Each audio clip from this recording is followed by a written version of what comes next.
FDI 2021 온라인 행사를 시작합니다.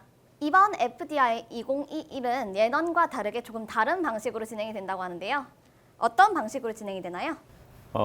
이번 FDI 행사는 기본적으로 기존 연도와는 좀 다르게 아무래도 이제 온라인 형식으로 진행되는 행사가 너무 많다 보니까 또 저희가 전달하고자 하는 정보들이 또 굉장히 많고 여러 분야에서 또 전달해야 되는 부분이 많기 때문에 이제 10분 정도로 짧게 세션들을 이제 브레이크아웃으로 나눠서 이제 또 많은 내용을 좀 전달을 하고자 좀 다른 방식으로 기획을 하게 됐습니다.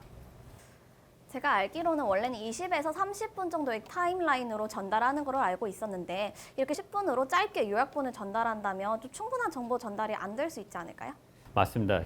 언급하신 대로 사실은 10분이 많은 정보를 전달하기에는 상당히 어려운 시간이고요. 그렇다 보니까 이제 여러 고객분들이 파수의 고객분들이 뭐 예를 들어서 비식별 세션에 대한 정보도 관심이 있고 뭐 애플리케이션 보안에 대한 어떤 세션에 대해 관심이 있다고 하면 그 두 세션의 요약 정보는 지금 온라인 형태로 제공이 되지만 이 두 가지 세션을 모아서 고객이 이제 원하실 경우에는 저희가 맞춤형 서비스로 좀 더 세부적으로 기존에 저희가 진행했던 FDI 형식의 그런 컨텐츠로 따로 만들어서 이제 제공할 계획을 가지고 있으니까 이런 부분을 잘 활용하셔서 저희 쪽 영업 대표나 아니면 홈페이지를 통해서 문의를 해주시면 거기에 대한 부분을 정리를 해서 저희가 맞춤형 PT를 제공할 계획입니다. 네, 특별히 이번에는 고객사 질문을 받아서 구성을 하는 만큼 예년보다 전혀 다른 색다른 기획이 예상되는데요. 네, 앞으로 FDI 2021 많은 기대 부탁드립니다. 감사합니다. 감사합니다.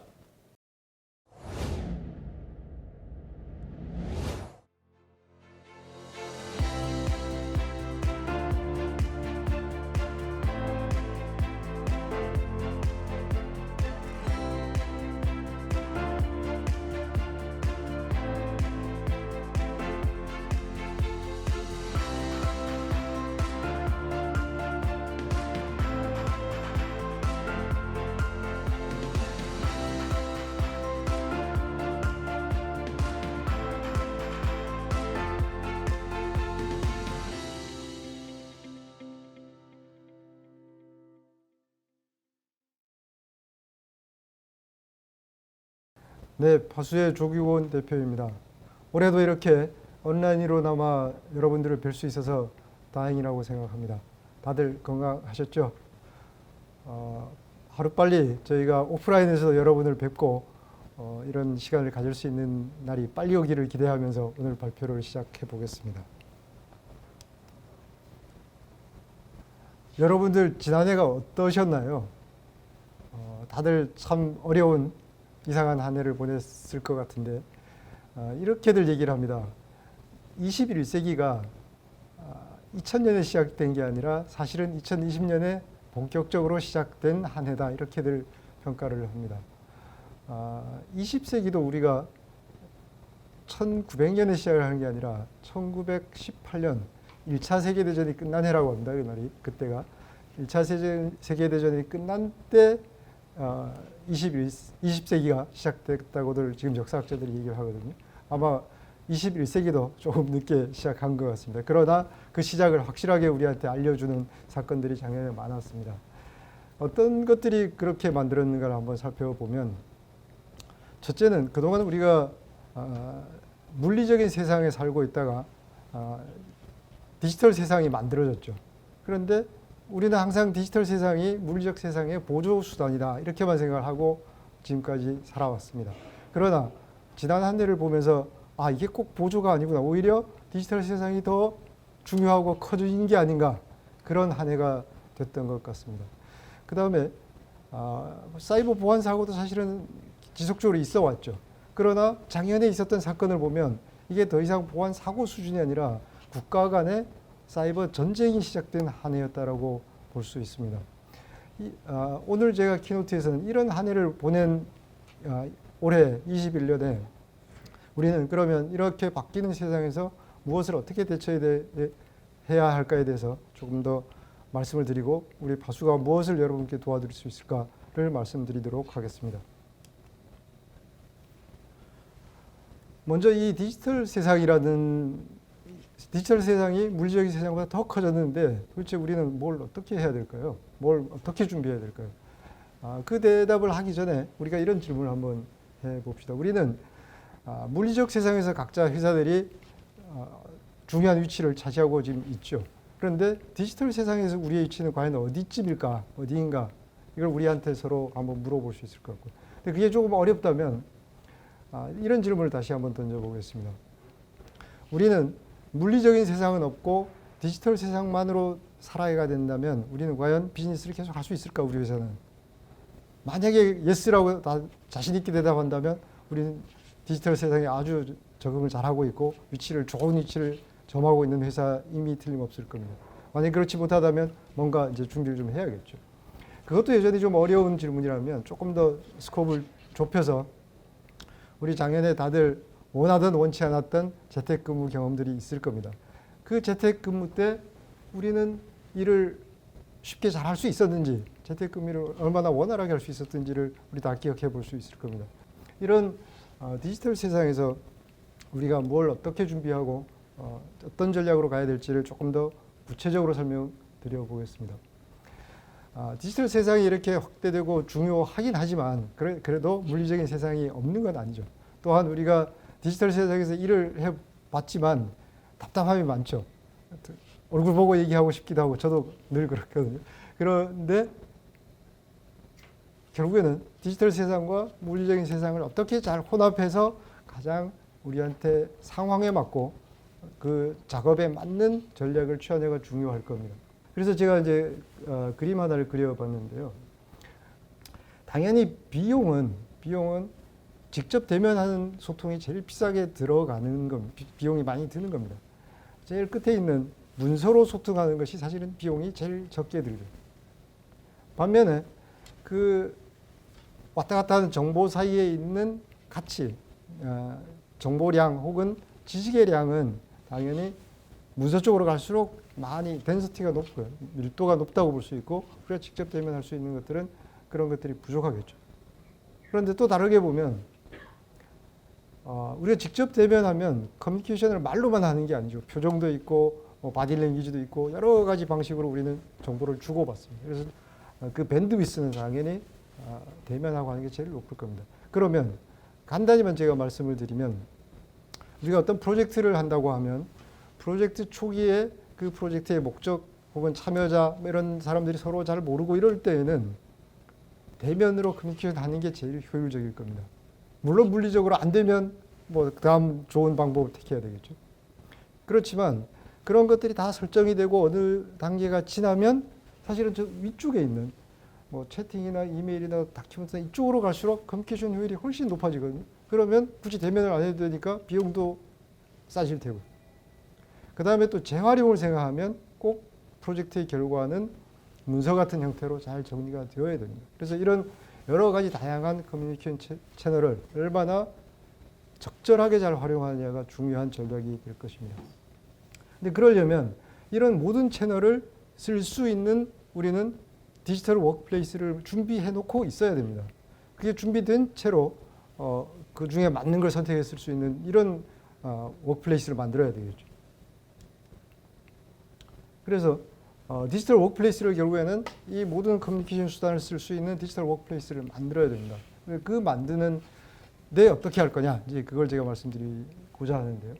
첫째는 지금 여러분들이 가지고 있는 컴퓨팅 인프라스트럭처를 가능한 한 가상화를 많이 해야 됩니다.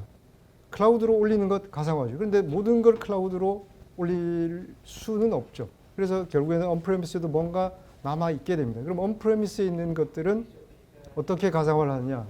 여기 써 있습니다. VPN, VDI, VCI 이런 기술들을 통해서 가상화를 해야 됩니다. 그래야 재택근무에서도 혹은 원격 근무제에서도 우리 컴퓨팅 인프라스트럭처를 쓸 수 있는 거죠. 뭐 VPN, VDI는 아마 많이 들어보셨을 건데 VCI는 다소 생소한 분들이 계실 텐데 제 발표 뒤에 VCI에 대해서 좀 더 자세히 설명하는 세션이 있을 겁니다. 그 다음에 제가 여기 콜라보레이션 플랫폼을 만들어라 뭐 이런 얘기를 했는데 콜라보레이션 플랫폼이 필요합니다. 그런데 여러분의 회사에 그런 콜라보레이션 플랫폼이 아무도 없는 회사는 없을 겁니다. 대부분 너무 많이 가지고 있는 게 무지일 겁니다. 그런데 되도록이면 그걸 통합해서 하나로 통합하는 노력을 해야 됩니다. 그러지 않으면 콜라보레이션 할 수 있는 채널이 너무 많아져 가지고 결국엔 정보가 분산되고 원하는 정보는 못 찾고 점점 효율은 떨어지거든요. 그래서 그 콜라보레이션 플랫폼이 보면 스토리지 기반으로 공유 스토리지 하나를 가지고 콜라보레이션 할 수 있죠. 뭐 그런 거 쓰는 회사가 많습니다. 당연히 통신 수단, 뭐 채팅, 뭐 이메일, 뭐 많죠. 근데 이렇게 다 흩어져 있어가지고는 콜라보레이션이 효과적으로 되지도 못하고 사실은 통제가 안 돼서 나중에는 또 여러 가지 문제를 일으킵니다. 그래서 그런 여러 가지 콜라보레이션 플랫폼을 어떻게 한 개로 통합할 것이냐를 고민하셔야 됩니다. 아무도 없다면 당연히 만들어야 될 테고요. 있다면 통합을 하셔야 됩니다. 그래서 이 컴퓨팅 인프라스트럭처를 가상화하는데 저희 파수가 도와줄 수 있는 부분이 가상화된 자원에 대한 보안을 해야 됩니다. 이게 저희 파수 엔터프라이즈 DRM을 기반으로 여러 가지 보안 솔루션들이 그 주변에 붙어 있는데 그런 것들을 활용하면 가상화된 자원에 대한 보안을 강화할 수 있고요. 뒷세션에 또 있을 텐데 저희 클라우드 브릿지라는 제품이 있습니다. 그러면 여러분들이 클라우드로 올린 여러분들의 정보에 대해서 보안을 할 수 있는 여러 좋은 방법이 있을 겁니다. 저희 랩소디라는 솔루션은 제가 길게 설명드리진 않겠습니다만 VCR을 구축하기 위한 컨텐츠를 가상화하기 위한 핵심 솔루션입니다. 그다음에 저희 오른쪽에 있는 랩소디 에코라는 것은 이런 것들을 여러 가지 방식의 콜라보레이션 플랫폼을 통합해서 만드는 제품입니다. 그래서 이걸 쓴다면 여러분들이 여러 아까 말씀을 드렸던 커뮤니케이션 채널, 다양한 커뮤니케이션 채널을 다 활용할 수 있고 그다음에 보안도 여러 필요에 따라 뭐 강하게 약하게를 다 혼합해서 쓸 수 있는 그런 통합된 협업 플랫폼을 저희가 제공하고 있습니다. 그 다음에 이제 작년에 사이버 워가 시작된 해라고 했는데 그렇게 말씀을 드린 이유가 여기 써 있는 사건들이 얘기를 하고 있습니다. 이 셋 다 시큐리티 브리치인데 기존에 있었던 시큐리티 브리치와는 좀 스케일이 다릅니다. 그래서 사이버 워라고 부르는 거고. 제일 왼쪽에 있는 건 뭐 워낙 큰 사건이어가지고 모르는 분이 아마 없을 건데 그 사건은 뒤에 조금 더 자세히 설명드리기로 하고요. 엑셀레온이나 지금 익스체인지 케이스는 상당히 최근에 일어난 일이고 비교적 빨리 발견이 돼서 그 여파는 그렇게 크지 않은 채로 알려졌습니다만 어떤 사건인가 하면 엑셀레온이라는 회사의 일종의 파일 전송 솔루션이 주로 법률 회사들이 잘 나가는 법률 회사들이 많이 쓰고 있었습니다. 근데 여기에 이제 문제가 생긴 거였거든요. 그러니까 솔라윈드하고 비슷하게 서플라이 체인에 문제가 생겨서 다른 데로 문제가 생겨요. 그래서 많은 법률 회사가 문제가 됐고 그 법률 회사의 고객이 또 문제가 됐는데 사실은 이 사건은 비교적 빨리 발견이 돼서 피해는 아직 조사 중이지만 그렇게 크지는 않을 수 있을 것 같습니다. 익스체인지 사건은 조금 더 최근 얘기인데 익스체인지 서버에 있던 결함을 이 해커들이 적들이 활용을 한 케이스입니다. 이것도 익스체인지 서버 쓰는 기업들 무지하게 많죠. 그 모든 기업들이 사실은 다 문제가 된 건데 이것도 다행히 비교적 빨리 발견을 해서 그나마 피해를 최소화하고 있는 상황입니다. 이 슬라이드에서 그 솔라윈드 케이스를 조금 더 설명을 드리고자 합니다. 솔라윈드 시큐리티 브리치가 우리한테 알려진 것은 여기 있다시피 작년 12월에 알려진 사건입니다. 파이어아이가 자기네 그 솔라윈드 솔루션에서 이제 있던 문제를 찾은 거죠. 그런데 이 사건이 실제 솔라윈드 회사의 어떤 문제가 찾은 것은 2019년 9월입니다. 2019년 9월에 솔라윈드가 쓰고 있는 오피스 365의 어떤 계정이 탈취된 거죠. 그래서 얼마나 많은 회사들이 문제가 됐느냐. 이 솔라윈드 고객이 18,000여 개의 고객들이고요. 회사고 그중에 미국의 페더럴 에이전시가 감염된 게 16개고요. 그다음에 포춘 500, 500개 회사 중에 425개 뭐 이러니까 뭐 거의 다 감염된 거나 마찬가지죠. 이렇게 대규모로 감염된 이런 사례는 없었습니다. 그래서 우리가 이걸 이제 전쟁이라고 부르는 거고요. 물론 이 당사자로 미국에서는 처음에 지목한 건 러시아였습니다. 그런데 후에 또 나온 얘기를 보면 러시아가 아니고 중국인 것 같다. 근데 사실은 정확히 모르는 게 현실입니다. 그러니까 우리가 이 사건을 안 시점과 실제 이 모듈이 나간 이 차이가 이렇게 크다는 게 상당히 중요한 문제거든요. 무려 뭐 대략 계산하면 9개월 가량의 이 매료가 이 많은 고객사한테 심어져 있었는데 몰랐다는 거죠. 그 사이에 어떤 데이터를 어떻게 유출했을지, 이 사람들의 목표는 이런 회사들의 어떤 시스템을 파괴하는 게 목적이 아닙니다. 그 회사의 기밀을 빼내는 거예요. 그 기밀을 빼내면 빼갔는지도 잘 모른 채로 계속 다른 오퍼레이션을 하고 있으니까 사실은 더 피해가 큰 거죠. 이런 게 이제 결국은 사이버워인데, 과연 우리는 이 사이버워에 여러분들은 얼마나 준비가 잘 되어 있습니까? 우리 한번 스스로 질문해 볼 필요가 있습니다. 그 질문이 오늘 좀 브레이크다운을 해보면 다들 이렇게 생각합니다. 우리는 뭐 그렇게 중요한 회사가 아니라서 우리는 사이버워의 대상이 아닐걸. 뭐 그냥 해커 좀도둑들은 될지 몰라도 이렇게 생각하시는 분들이 많이 있을 수 있습니다. 그러나 생각보다는 여러분들이 가지고 있는 IP가 여러분이 생각하는 것보다 사실은 훨씬 가치가 있고요. 또 그게 아니라고 하더라도 여러분이 비즈니스를 하고 있는 여러분의 파트너들이 중요한 타겟일 수 있습니다. 그러면 여러분이 타겟이 될 수 있는 거예요. 그런데 이 적들은, 제가 해커라는 표현보다는 적이라고 얘기를 하는데 이거 적이거든요. 그러니까 해커들은 약간 겁주면 도망가고 좀 귀찮으면 안 하고 이런 수준이라면 이 사람들은 아니거든요. 자기가 공격해야 되는 대상의 가장 약한 데를 먼저 뚫습니다. 뭐 말하자면 전략 전술이 있는 거죠. 그 약한 데가 어디냐? 결국은 각 개인 사용자들입니다. 각 개인들이 외부와 이메일을 주고받지 않을 수가 없잖아요. 근데 이메일을 주고받아야 되는데 그 이메일에 멜료를 뭐 첨부를 한다거나 등등의 방법으로 약한 고리를 뚫습니다. 그렇게 해서 약한 고리를 하나 뚫고 나면 이 사람들이 거기서부터 숨어서 데이터를 훔치고 크리덴셜을 훔치고 그 다음 옆으로 퍼지고 이렇게 되는 거거든요. 근데 문제는 우리가 감염된지를 잘 모르기 때문에 그들한테 많은 시간을 주고 그 사람들이 조금씩 퍼져나가는 기회를 제공하는 이런 어려움이 있는 거예요.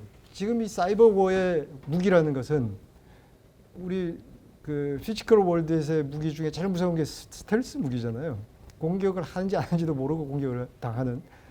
근데 이 사이버워의 무기는 사실 거의 스텔스 무기라고 보시면 됩니다. 그 다음에 아까 솔라리온 케이스도 제가 말씀을 드렸듯이 아직도 누가 정확히 적인지를 지목하지 못한다는 거예요. 이런 어려움이 있습니다. 그러면 이런 사이버워를 대비하기 위해서 우리는 뭘 해야 될까요? 제가 여기 쓴 것은 해야 될 여러 가지가 많겠죠. 그 중에 제일 기본이 되는 바텀라인이라고 보시면 될 것 같습니다. 첫째는 제가 제일 약한 고리가 사람이라고 했지 않습니까? 사람입니다. 그래서 그 사람들을 교육을 시켜야 되고요. 뭘 조심해야 되고 뭘 어떻게 해야 되는지 교육을 시켜야 되고, 교육만 가지고 충분치가 않고요. 훈련을 해야 됩니다. 그러니까 피싱 메일에 대해서 대부분 알죠. 어떤 게 피싱 메일이라도 다 알지만 훈련이 안 되면 무의식 중에 누릅니다. 그래서 훈련을 해야 되고요. 그 다음에 여러분이 가지고 있는 어플리케이션, 여러분이 운영하고 있는 어플리케이션을 모두 테스트해야 됩니다. 그 다음에 여러분이 가지고 있는 데이터, 진짜 이건 쓸데없는 데이터라고 확신하는 데이터 빼고 나머지 모든 데이터는 백업을 해놔야 됩니다. 그래야 어떤 일이 생겨도 여러분들이 비즈니스를 계속할 수 있습니다. 그 다음에 다시 데이터 얘기인데요. 여러분이 가지고 있는 모든 데이터는 이 데이터는 내가 공개해도 괜찮아. 그냥 아무나한테 공개해도 괜찮다고 확신할 수 있는 데이터 빼고는 다 암호화를 해놓아야 됩니다. 그렇지 않으면 아까 멜리어들이 숨어 들어와 있는 줄 모르는 경우가 많거든요. 근데 그 멜리어가 여러분의 데이터를 다 가져갑니다. 지금 제가 말씀드린 이런 것들이 가장 이 사이버워를 준비하기 위한 가장 기본적인 여러분들이 해야 될 일이라고 말씀을 드리고 드리고요. 이 일을 하는데 저희 파수가 도와드릴 수 있는 부분이 여러 있습니다. 아까 개인들을 교육하고 훈련해야 된다고 하는데 저희가 교육하고 훈련하는 프로그램을 저희 사내에서 주로 운영을 하다가 올해서부터는 이걸 우리만 할 게 아니라 우리 고객들하고도 같이 하자 해서 서비스로 만들었고 악성 메일 모의 훈련을 할 수 있는 프로그램이 있습니다. 신청을 하시면 저희가 교육과 함께 훈련을 같이 해드릴 수 있습니다. 어플리케이션을 테스트하는 데는 저희 스페로의 사스트, 다스트 관련된 여러 제품들이 있습니다. 여러분의 어플리케이션을 충분히 테스트할 수 있는 솔루션이 있고요. 저희 랩소디라는 솔루션은 아까 컨텐트 가상화를 하기 위한 기술이라고 했는데 이 컨텐트 가상화의 장점이 여러분이 만든 컨텐트를 가장 효율적으로 백업하는 솔루션이기도 합니다. 그래서 백업에 아주 좋은 대책이 될 수 있고요. 저희 그동안 전통적으로 있던 여러 보안 제품들은 다 사실은 인크립션을 기반으로 하고 있습니다. 그래서 저희 제품을 도입을 하시면 미니멈은 여러분들이 사이버워를 대비하기 위한 미니멈을 준비하실 수 있을 것 같습니다.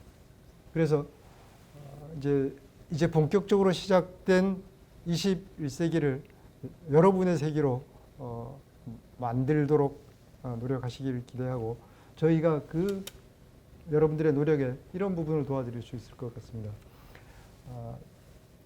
디지털 워크플레이스를 만드는데 여러 가지를 해야 되는데 그 중에 저희가 컨텐트 가상화 콜라보레이션 플랫폼을 제공해 드릴 수 있고요.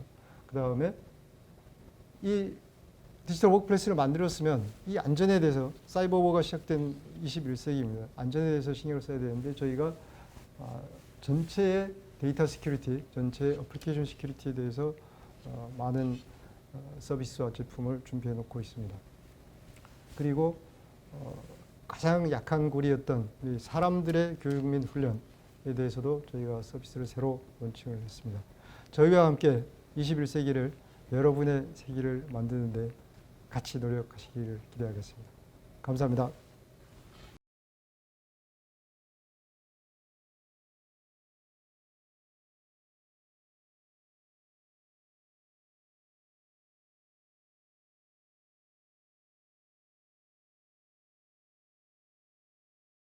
안녕하세요. 파수 FDI 2021 상큼한 진행을 위해서 잠시 끼어든 원소연입니다. 네, 이번 세션은 2020년 초부터 시작된 코로나19 환경 아래 속 아마 현 직장인들의 가장 큰 화두가 아닐까 싶습니다. 바로 재택근무 보안 솔루션인데요. 그럼 발표자이신 잔뼈 굵은 베테랑 영업대표 김문기 부장님을 모셔보도록 하겠습니다. 안녕하세요, 부장님. 네, 안녕하세요. 파수의 잔뼈 굵은 베테랑 영업대표 파수 김문기 부장입니다. 지금부터 재택근무 보안 솔루션 발표를 시작하도록 하겠습니다. 네, 그러면 먼저 고객 질문 한번 보시도록 하겠습니다.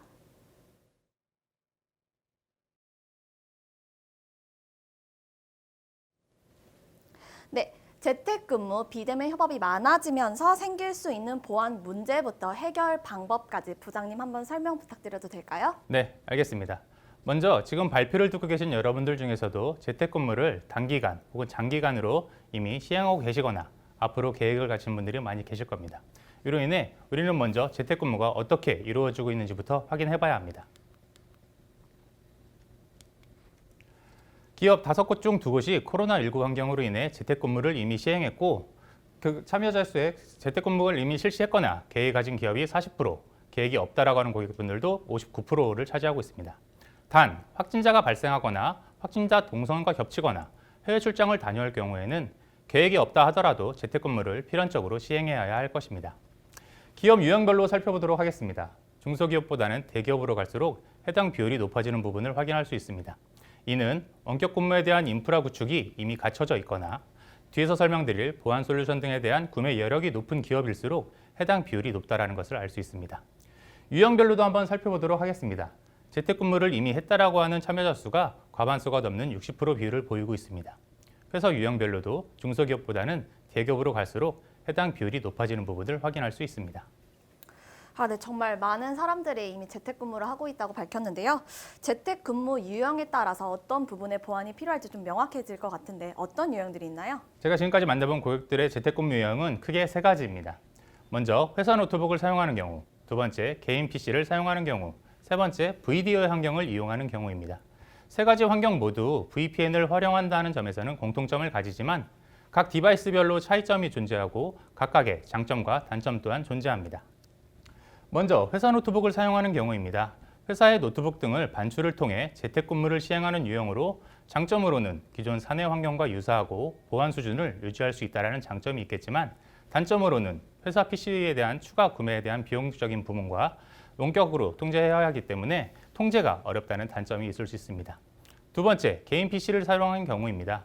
장점으로는 간편하고 추가 PC 구매에 대한 비용적인 부분이 없다는 부분이 장점으로 작용할 수 있겠지만 단점으로는 보안성이 떨어지고 회사 업무를 위한 별도의 어플리케이션 등을 별도로 구매해야 되는 구매적인 단점을 가지고 있습니다.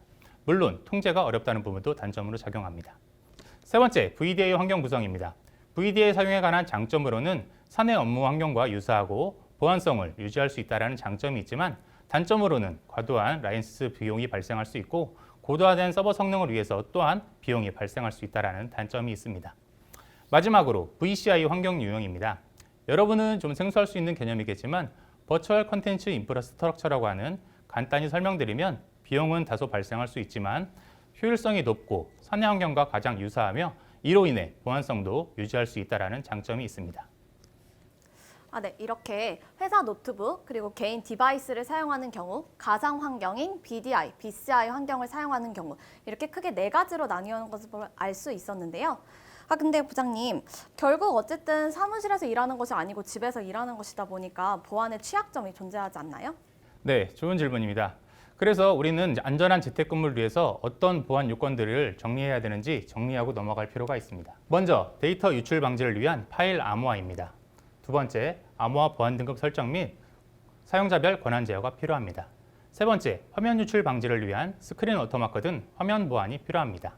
네 번째, 출력물 보호를 위해서 출력물의 워터마크 및 출력 이력 관리가 필요합니다.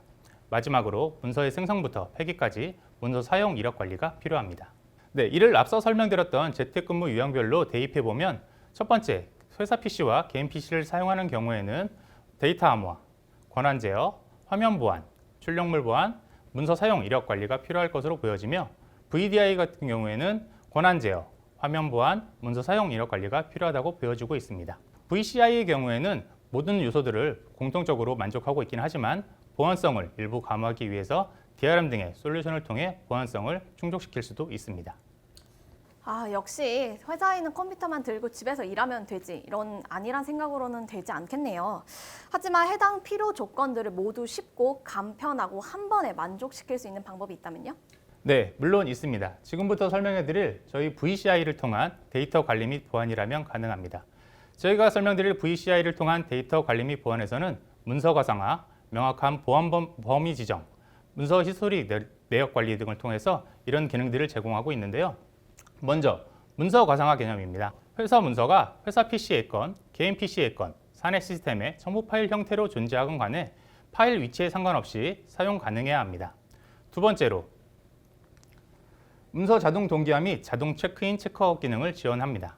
두 번째, 명확한 보안 범위 지정이 가능해야 합니다. 공유 범위를 기반으로 권한 설정이 가능해야 하며 필요시 태그를 이용한 문서 등급 체계도 지원할 수 있습니다.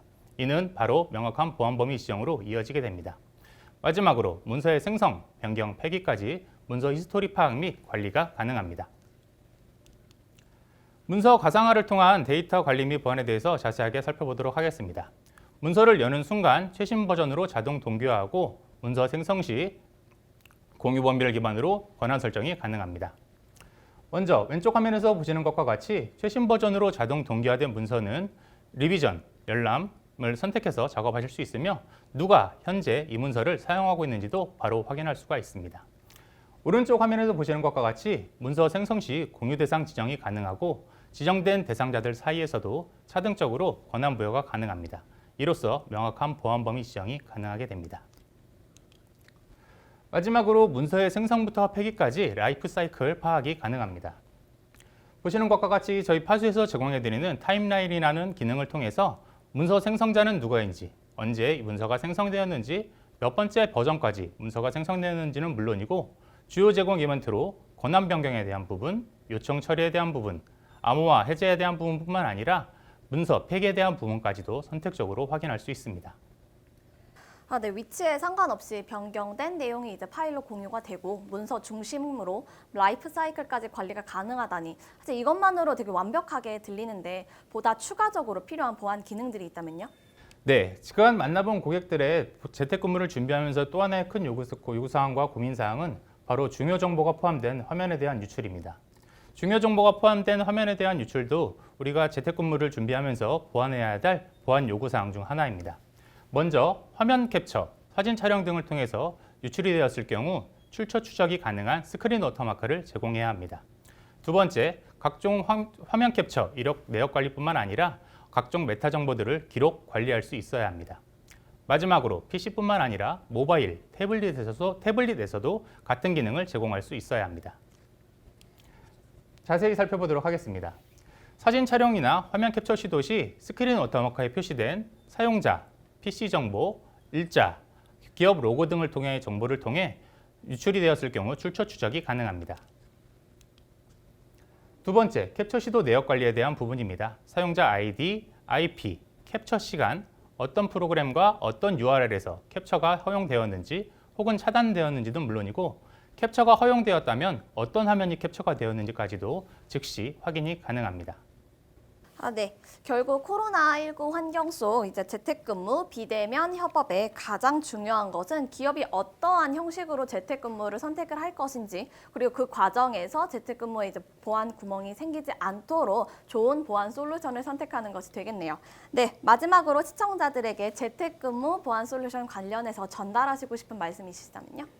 네, 마지막으로 저는 여러분이 보안성과 생산성 두 마리 토끼를 모두 잡을 수 있어야 된다고 말씀드리고 싶습니다. 코로나19로 재택근무, 비대면 협업이 활성화되기 이전에는 보안성과 생산성은 그 어느 한쪽을 선택해야만 하는 요소였습니다. 하지만 지금까지 설명드린 VCR을 통한 데이터 관리 및 보안 환경 하에서는 여러분은 보안성과 생산성이라고 하는 두 마리 토끼를 모두 잡을 수 있을 것입니다. 이상으로 발표를 마치겠습니다. 감사합니다.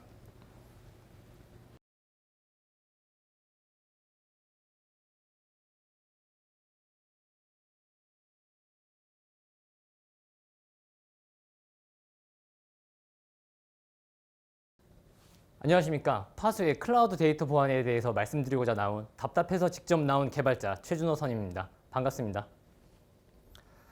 여러분은 문서를 모두 PC에만 보관하고 계신가요? 물론 아직까지 그런 분들도 계시겠지만 다양한 클라우드 서비스 환경이 제공되면서 클라우드 스토리지를 통한 문서 유통이 이루어지고 있습니다.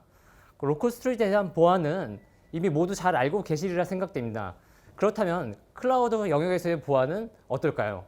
클라우드에서의 보안의 책임은 어디에 있을까요? 보안의 책임이 데이터 소유자에게 있다는 점에 대해서는 모두 동의하실 겁니다. 로컬과 클라우드에서는 있는 문서 데이터는 기본적으로는 같습니다. 하지만 클라우드 영역에서는 로컬과 다른 보안 정책을 적용을 하고 있죠. 이를 일관성 있게 유지할 수 있는 방법은 없을까요? 자, 그럼 한국지역정보개발원 조영범 선임님께서는 이러한 질문을 주셨습니다. 기존 온프레미스 환경에서의 동일하게 그 클라우드에서도 정보보호 체계를 적용할 수 있는 방법이 어떤 게 없을까 하는 질문이었습니다. 이 발표에서 말씀드리고자 하는 내용에 대해서 먼저 주의를 환기시킬 수 있는 질문을 주셔서 감사드리다는 말씀을 드리고 싶습니다. 그럼 이러한 의문점들을 안고 어떻게 풀어나가는지, 클라우드 데이터 보안은 어떻게 이루어지는지 한번 살펴보도록 하겠습니다. 자, 저희 파수는 그동안 다수 고객사의 사용 환경을 접해보고 분석할 기회가 있었습니다. 그중 온프레미스나 아니면 클라우드 단독으로 사용하는 환경은 거의 보기 어려웠습니다. 대부분 온프레미스나 클라우드가 혼합된 형태의 하이브리드 형태의 업무가 이루어지고 있었습니다. 자, 그동안의 엔터프라이즈 보안은 온프레미스에 집중되곤 했는데요. 이제는 온프레미스와 클라우드 두 가지를 모두 지원해야 함을 느꼈습니다. 자, 웹 애플리케이션 기술이 발달하면서 사용자는 시간, 장소, 장치에 상관없이 클라우드 내의 문서에 접근하여 사용할 수 있게 되었습니다. 자, 이러한 클라우드 환경은 다양한 서비스를 제공하고 있는데요. 그래서 업무의 편의성과 생산성이 매우 증가하는 효과를 불러일으켰습니다. 하지만 관리 측면에서 볼 때 네트워크의 경계가 모호하고 관리 포인트가 증가하는 등의 문제점도 안고 있습니다. 따라서 전통적인 온프레미스 환경에 비해서 보안이 취약할 수밖에 없습니다. 만약에 보안 사고가 발생한다면 그에 대해서 책임을 지는 주체는 대부분 데이터의 오너인 회사입니다. 클라우드 환경을 제공하는 서비스 제공자 측에서 책임을 지는 경우는 볼 수가 없습니다. 클라우드 기반 서비스는 협업 도구를 비롯한 다양한 기능을 제공하고 있습니다. 하지만 앞서 말씀드린 보안상의 이슈로 인해서 클라우드 서비스 도입에 어려움을 느끼는 고객사가 꽤 있습니다.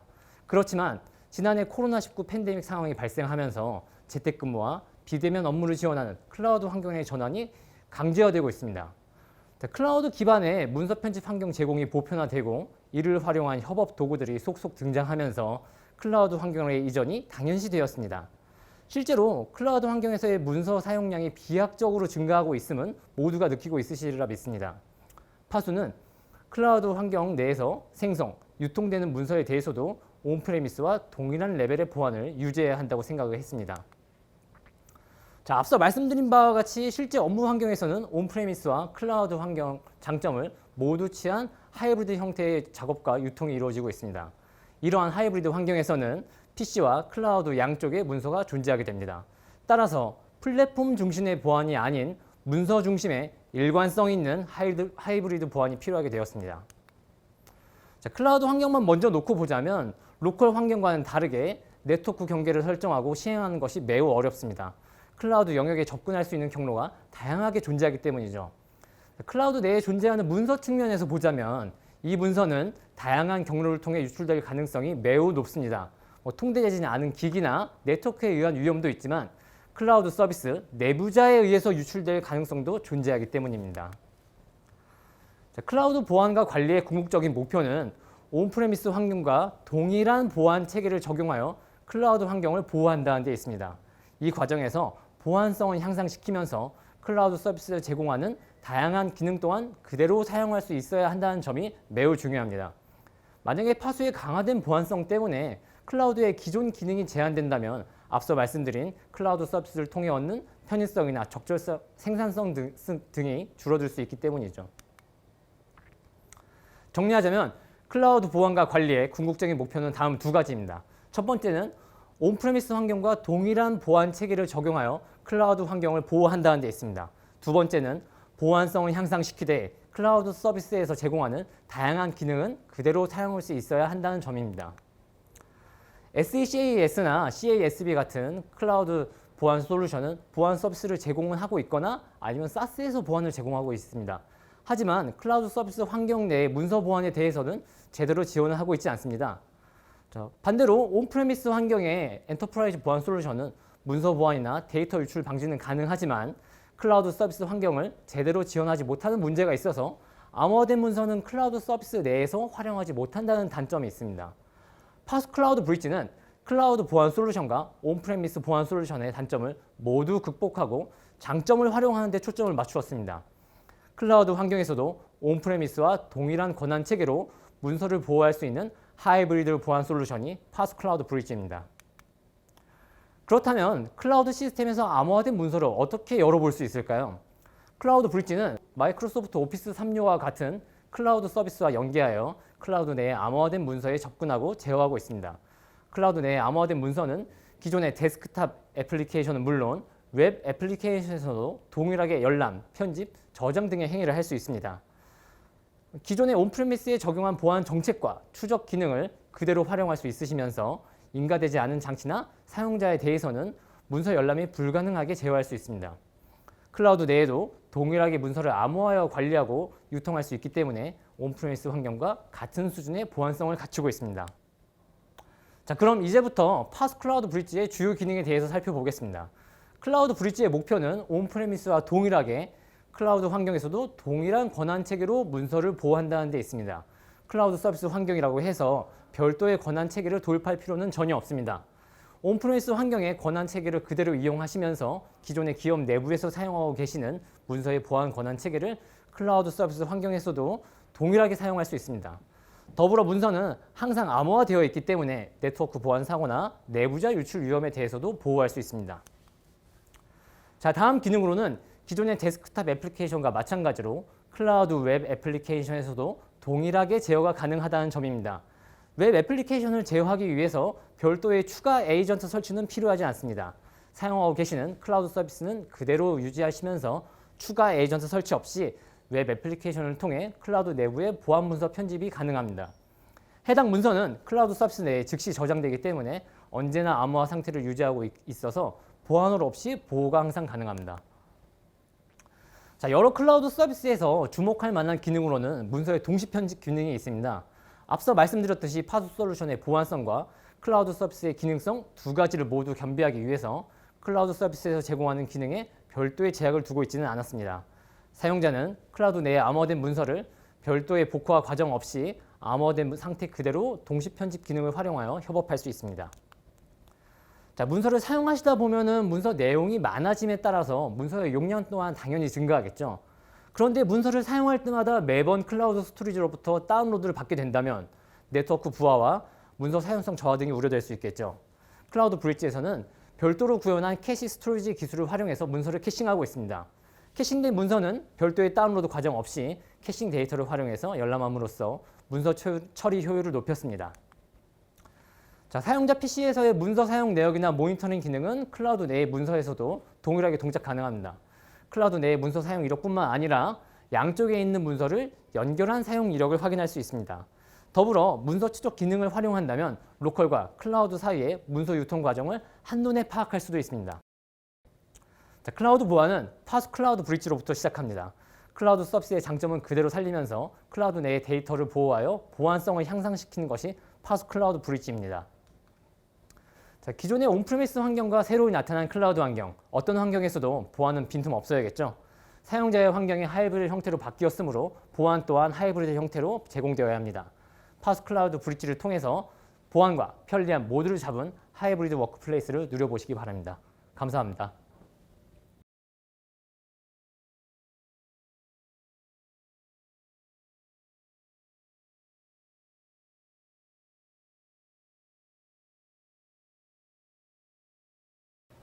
안녕하세요. 콘텐츠 가상화라는 주제로 발표를 진행할 장세환이라고 합니다. 발표를 진행하기 앞서서 먼저 사전에 준비된 질문부터 간단하게 한번 살펴드리고 진행을 하고자 합니다. KTDS의 이호승 과장님께서 보내주신 질문의 내용이고요.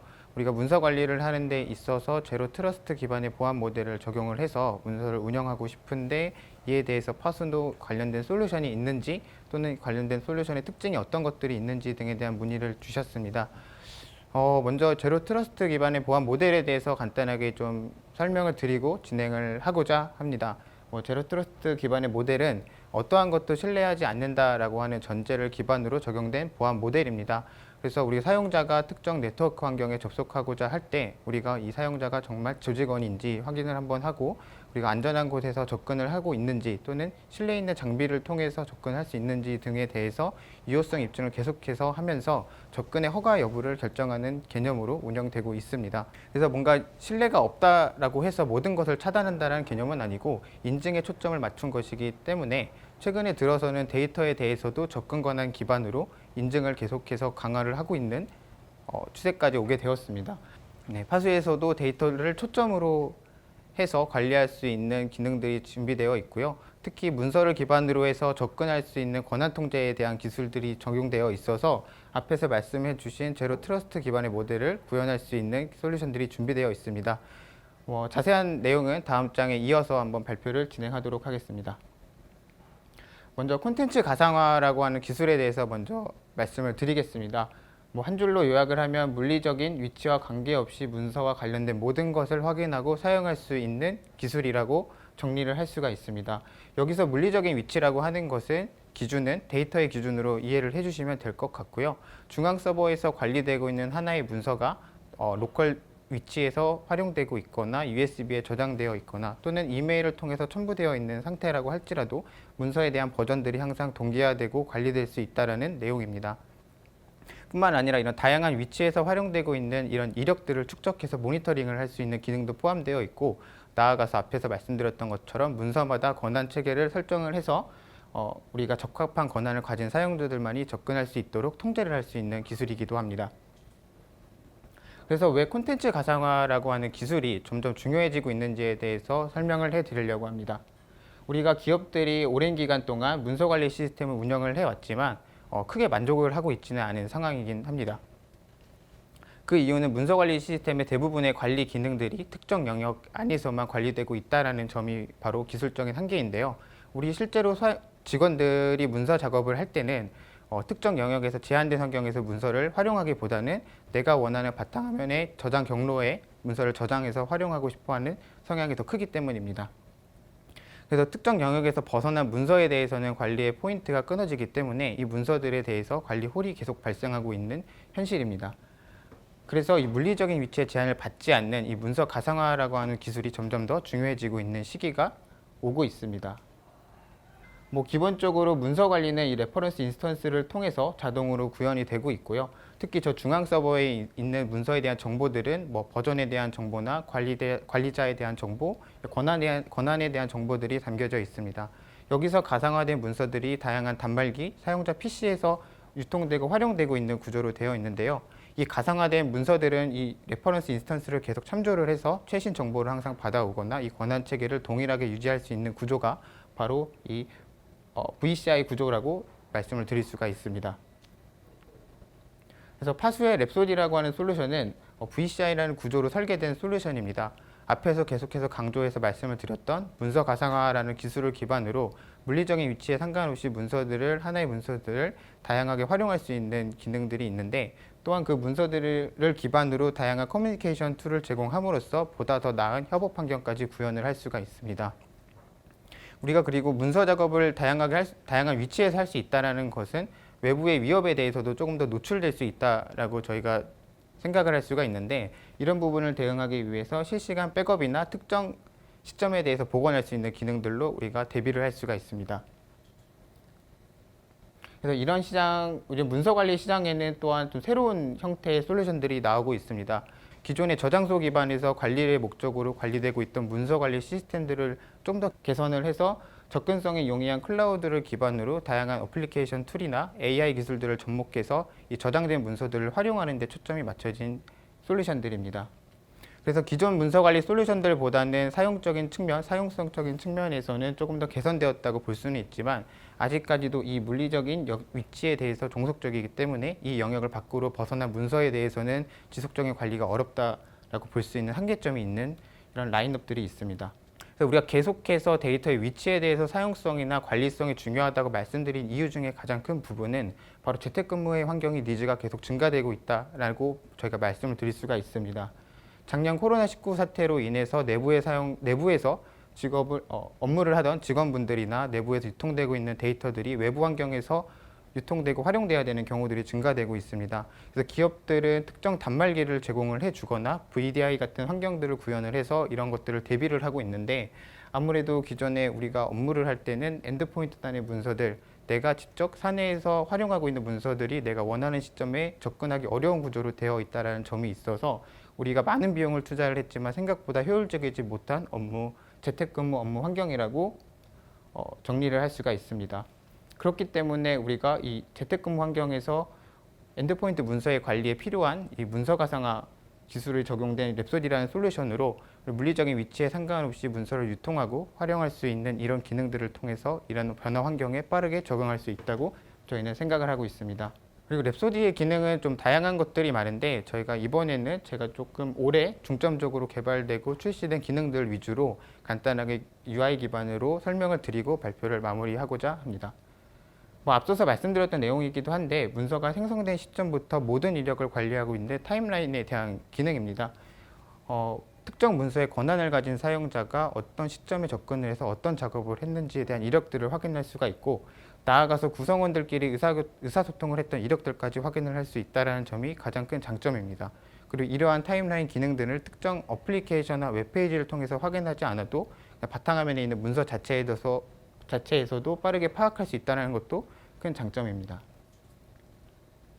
다음은 이제 문서 중심의 채팅 기능입니다. 저희가 최근 작년 기준으로만 하더라도 일상과 업무를 좀 분리한다라고 하는 협업 툴들이 많이 출시가 되었었는데, 여기서 지원하고 있는 기능들은 물론 지원을 당연히 하고 있고, 더 나아가서 업무에 집중할 수 있는 문서 기반의 채팅 기능들도 지원을 하고 있습니다.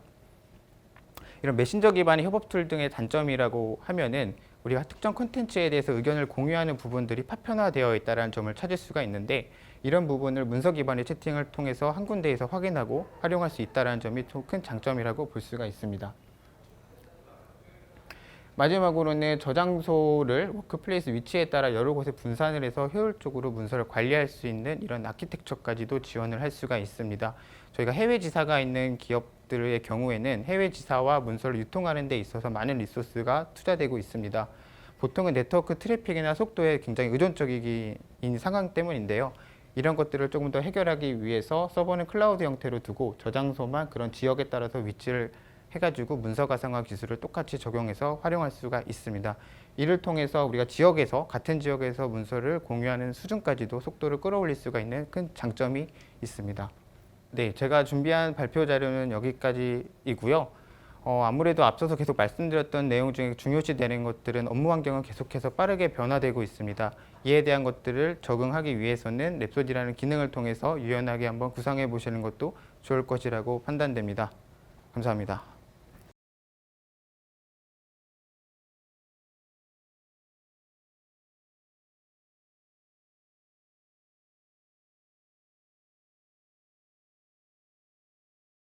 약 1년 전 우리는 역사의 길이길이 남을 팬데믹 상황에 직면하게 되었습니다. 기존에 있던 모든 것들이 바뀌게 되는 큰 전환점을 맞이하게 되었죠. 기초적인 생활부터 업무 환경까지 모든 것이 바뀌게 되었습니다. 예상치 못한 상황에 모든 것이 바뀐 환경에 어떻게 적응해야 할까에 대한 고민은 이제 선택이 아닌 필수가 되었습니다. 안녕하세요. 주식회사 파수 사업전략팀 장대호 과장입니다. 금년 FDI에서는 저희가 고객분들께 미리 질문을 받았는데요. KVC 문주웅 매니저님께서는 다음과 같이 질문해 주셨습니다. 세계를 강타한 세계적인 팬데믹 상황에서 효율적으로 재택근무를 하고 비대면 협업을 하는 방법이 있을까요? 이와 같은 질문이 생겨난 배경을 보면 다음과 같은 이유가 있을 것입니다. 예상치 못한 세계적인 팬데믹 상황에서 각 기관 및 기업들은 어떻게 하면 효율적으로 비대면 협업을 할 수 있을까라는 과제가 떠오르게 되었고요. 그로 인해 사내 환경이 아닌 외부 환경에서도 사내 환경과 동일하게 업무 환경을 구성하는 것이 중요하게 되었는데요. 일반적인 업무 환경이 아닌 비대면 업무 환경에서는 보시는 바와 같이 반복적인 업무가 계속되고 그로 인해서 업무가 복잡해지게 되면서 상당히 업무가 불편해지고 그로 인한 효율성도 떨어지게 됩니다.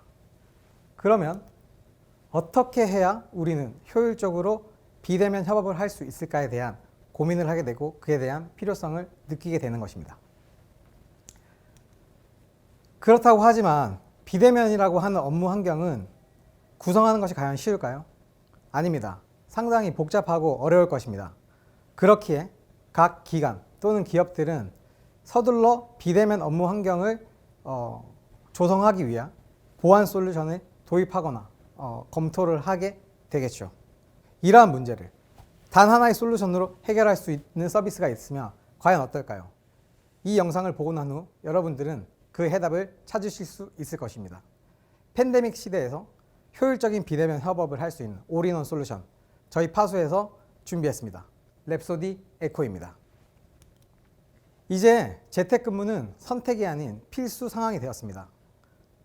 하지만 사내 환경은 외부 환경과 동일하게 만드는 것은 상당히 복잡하고 어려운 문제입니다.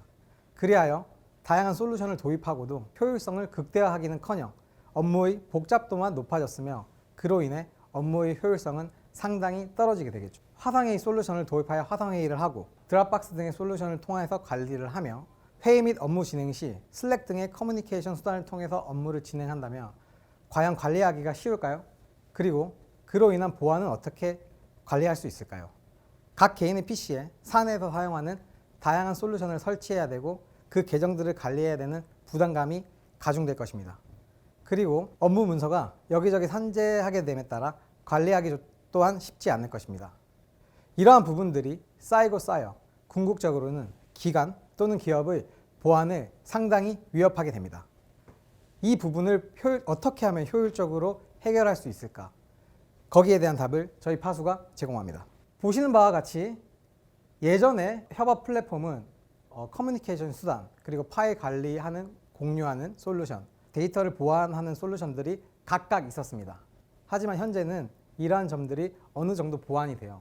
커뮤니케이션을 하는 솔루션들이 있고, 그리고 파일 관리 및 공유를 해주는 솔루션들을 합쳐서 사용을 하고 있습니다. 하지만 이렇게 다양한 솔루션을 함께 사용하다 보면 그로 인한 관리에 대한 문제가 발생하게 될 것이고, 궁극적으로는 보안에 대한 이슈가 발생할 수밖에 없습니다. 하여 앞으로 차세대 협업 플랫폼은 이 모든 것을 하나로 만들어서 구성할 수 있는 올인원 커뮤니케이션 협업 플랫폼이 필요한 것입니다. 이로 인해 사용자들은 쉽고 간편하게 사용하며 업무의 효율성을 극대화시킬 수 있을 것입니다. 앞서 말씀드린 바와 같이 비대면 협업에서의 솔루션 보안은 대개 일반적인 채팅, 화상회의, 그리고 파일 관리 또는 공유 시스템 등을 사용할 수 있는데요. 기본적으로 채팅은 허용함과 동시에 거의 컨트롤을 할 수 없게 되죠. 보안의 이슈가 가장 큰 부분입니다. 화상회의 또한 로그를 관리하는 정도의 수준의 보안에 머물고요. 파일 관리 또는 파일 공유 문서는 그나마 높은 수준의 보안을 유지하긴 하지만 이 솔루션들을 각각 사용함으로써 사용자들은 상당한 불편함을 느끼게 되고 그 피로도가 가중되어 결국에는 업무의 효율성에 직접적인 영향을 끼칠 수밖에 없습니다. 그리하여 저희 파수에서 이 모든 것을 하나로 관리할 수 있도록 개발한 것이 바로 랩소디 에코입니다. 랩소디 에코는 비대면 환경에서 다양한 커뮤니케이션을 제공하고 웹 오피스 환경에서 업무의 효율성을 높였으며 마지막으로 기관 또는 기업의 보안 컴플라이언스를 충족합니다. 랩소디 에코를 통하여 기관 및 기업의 구성원들이 비대면 협업 환경에서도 효율적으로 기존 업무를 유지할 수 있으며 그로 인해 생기는 보안 이슈에 대한 대응책을 완벽하게 제공합니다. 랩소디 에코를 사용하여 화상회의 또는 채팅을 진행하면 화상회의를 생성함과 동시에 파일을 공유할 수 있으며 공유된 파일은 안전한 상태로 클라우드에 보관되게 됩니다. 랩소디 에코를 활용하여 각 업무에 부합하는 워크그룹을 관리할 수 있으며 해당 업무는 각 그룹에서 관리되기 때문에 여러 개를 복잡하게 관리하실 필요가 없습니다. 또한 랩소디 에코는 웹 환경에서 작업을 할 수 있게 서비스를 제공합니다. 이는 전용 클라이언트 없이, 다시 말해 별도의 제약 없이 모든 상황에서 협업이 가능하고 공유된 문서는 당연히 안전하게 클라우드로 보관되게 됩니다. 비대면 협업의 출발점은 채팅이라고 해도 과언이 아니겠죠. 채팅은 가장 일반적이며 IT 숙련도의 영향을 가장 덜 받는 수단이라고 할 수 있습니다. 보시는 바와 같이 저희 랩소디 에코에서는 가장 기본이 되는 채팅 기능을 제공하며 문서를 공유할 수 있게 됩니다. 오른쪽에 보시면 문서를 공유할 수 있게 표시가 되어 있죠. 또한 좌측에는 워크그룹을 관리할 수 있어서 해당 워크그룹에 관련된 문서들을 공유하고 해당 워크그룹에서 업무를 진행할 수 있게 할 수 있습니다. 누구나 쉽고 편리하게 하지만 안전하게 협업을 할 수 있습니다. 랩소디 에코에서는 모든 화상회의에 관련된 회의 생성, 변경, 취소 등에 대한 알림 기능을 자동으로 제공합니다. 추가적으로 다양한 플랫폼과의 연동 계획이 있으며 자체 화상회의 서비스에서는 기본적인 워터마크를 제공하여 최소한의 보안 수준을 제공합니다. 이렇게 채팅을 통하여 회의를 하고 화상회의를 통하여 회의를 한다고 했을 때 공유되었던 문서는 어떻게 관리가 되어야 할까요? 관리되는 해당 문서들은 과연 안전하게 보관이 되어 있을까요? 일반적으로 이렇게 업무를 진행했을 때 해당 문서들이나 파일들은 당연히 사용자 또는 관리자가 관리해야 되는 불편함을 가질 수밖에 없을 것입니다. 하지만 랩소디 에코에서는 모든 공유된 문서를 관리되고 안전하게 클라우드로 보관합니다. 추가적으로 오피스 365와 같은 상용화된 솔루션들과 연동을 통하여 문서의 편집 기능까지 추가적으로 오피스 365 등의 상용화 솔루션과 연동하여 웹 환경에서 문서의 열람, 편집 또는 수정 등 버전을 할 수 있는 버저닝 기능까지 제공을 합니다. 스마트 버전 관리를 통하여 환경의 제약 없이도 어떠한 상황에서도 문서를 열람하고 편집할 수 있습니다. 지금 설명드린 상기의 기능만으로도 충분히 비대면 협업의 가장 완벽한 솔루션이라고 할 수 있습니다. 하지만 이 모든 기능을 한눈에 알아볼 수 있게 표시할 수 있다면 과연 어떤 효과가 나타날까요? 문서의 공유, 열람, 버전 생성 등을 모두 한 페이지에서 한눈에 쉽게 알아볼 수 있다면 과연 어떤 효과가 있을 수 있을까요? 맞습니다. 바로 내가 해야 할 업무가 무엇이고 앞으로 진행해야 할 업무, 앞으로 진행해야 될 회의가 무엇인지 한눈에 쉽게 알아볼 수 있을 것입니다. 당연히 업무 프로세스가 간소화되며 그로 인해 궁극적으로는 업무의 효율성이 극대화될 것입니다. 랩소디 에코의 타임라인 기능을 통하여 업무에 대한 전반적인 파악 및 연속성을 가질 수 있으며 이는 비대면 협업 환경의 효율을 최대치로 끌어올릴 것입니다. 다양한 커뮤니케이션 수단을 사용하고 거기에서 생성되는 다양한 파일 또는 문서들을 관리하며 보안을 다양한 솔루션을 사용해서 복잡하게 구성했다면 앞으로 차세대 협업 솔루션은 이 모든 것을 하나로 가져가야 합니다. 랩소디 에코 솔루션을 통하여 다양한 커뮤니케이션의 지원, 다양한 환경 지원, 그리고 나아가 강력한 보안을 통하여 지금까지 경험해보지 못한 가장 완벽하고 놀라운 비대면 협업 환경이 조성될 것입니다. 여러분, 무엇을 망설이시나요? 팬데믹 시대를 넘어 포스트 코로나 시대에 가장 적합한 솔루션, 이제 랩소디 에코로 진정한 협업을 경험해 보시길 바랍니다. 감사합니다.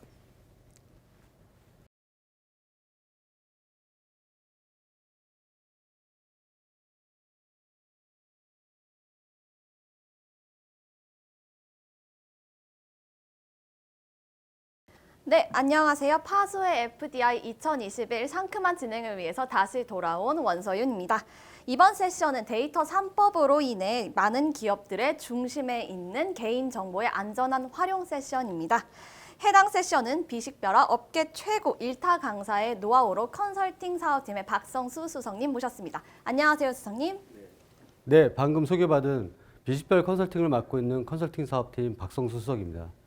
저는 오늘 여러분께 가명정보를 이용한 개인정보의 안전한 활용에 대해서 말씀드리겠습니다.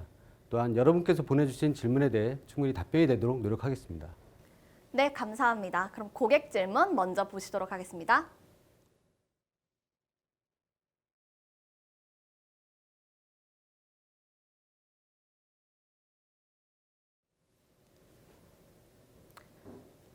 수석님, 먼저 가명 정보가 정확히 무엇인지 그리고 데이터댐과 어떤 관련이 있는지부터 설명해 주시면 어떨까요? 네, 화면과 같이 먼저 가명정보란 개인정보를 가명 처리함으로써 추가 정보의 사용, 결합 없이는 특정 개인을 알아볼 수 없는 정보를 말하는데요. 화면의 왼쪽에 김파수라는 개인정보를 가명 처리한 오른쪽 화면을 보시면 이름은 식별자로서 삭제하였고 나이와 주소는 범주와 핸드폰 번호는 마스킹 처리하였습니다. 이렇게 해서 김파수라는 개인정보를 알 수가 없고요.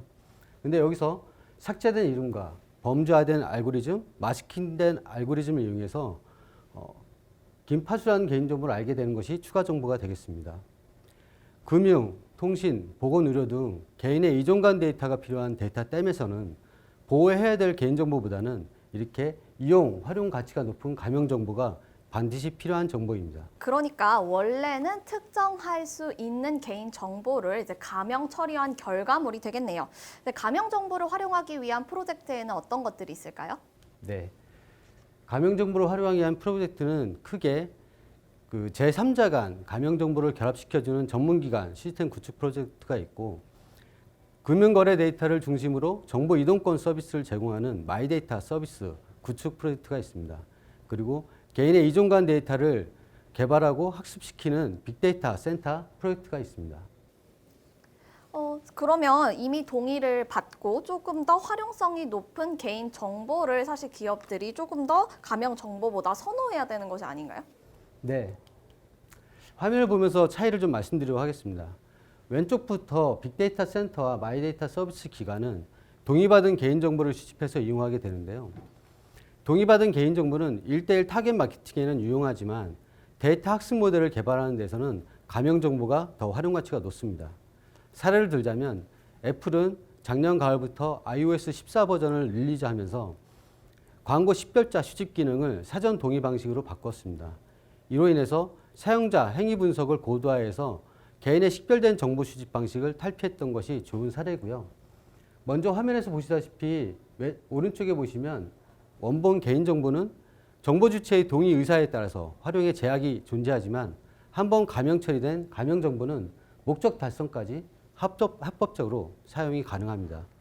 감형 정보가 데이터 3법에서 핵심 사항인 이유가 여기 있습니다. 정말 감형 처리가 이제 데이터 자산화의 기본이라고 말할 수 있겠네요. 그렇다면 기관들은 감형 처리를 어떻게 시도할 수 있고 그 감형된 처리 결과를 어떻게 활용할 수 있을까요? 네. 말씀드리는데 기간 유형별로 설명드릴 수 있을 것 같습니다. 먼저 개인정보 처리는 많으나 운영 조직이나 시스템이 부족한 그 서비스 기관들은 비식별 처리 위탁 서비스를 받을 수가 있습니다. 그리고 빅데이터 센터나 마이데이터 서비스 기관처럼 조직이나 시스템이 충분히 갖춰져 있는 곳은 비식별화 마스터 플랜 컨설팅과 비식별 적정성 진단 컨설팅을 받으시면 좋습니다. 그리고 제3자 간 감형 정보를 결합시켜주는 전문기관의 경우는 개인정보보호위원회나 중앙행정기관의 장으로부터 지정 심사를 받을 때 필요한 컨설팅을 받으시면 좋습니다.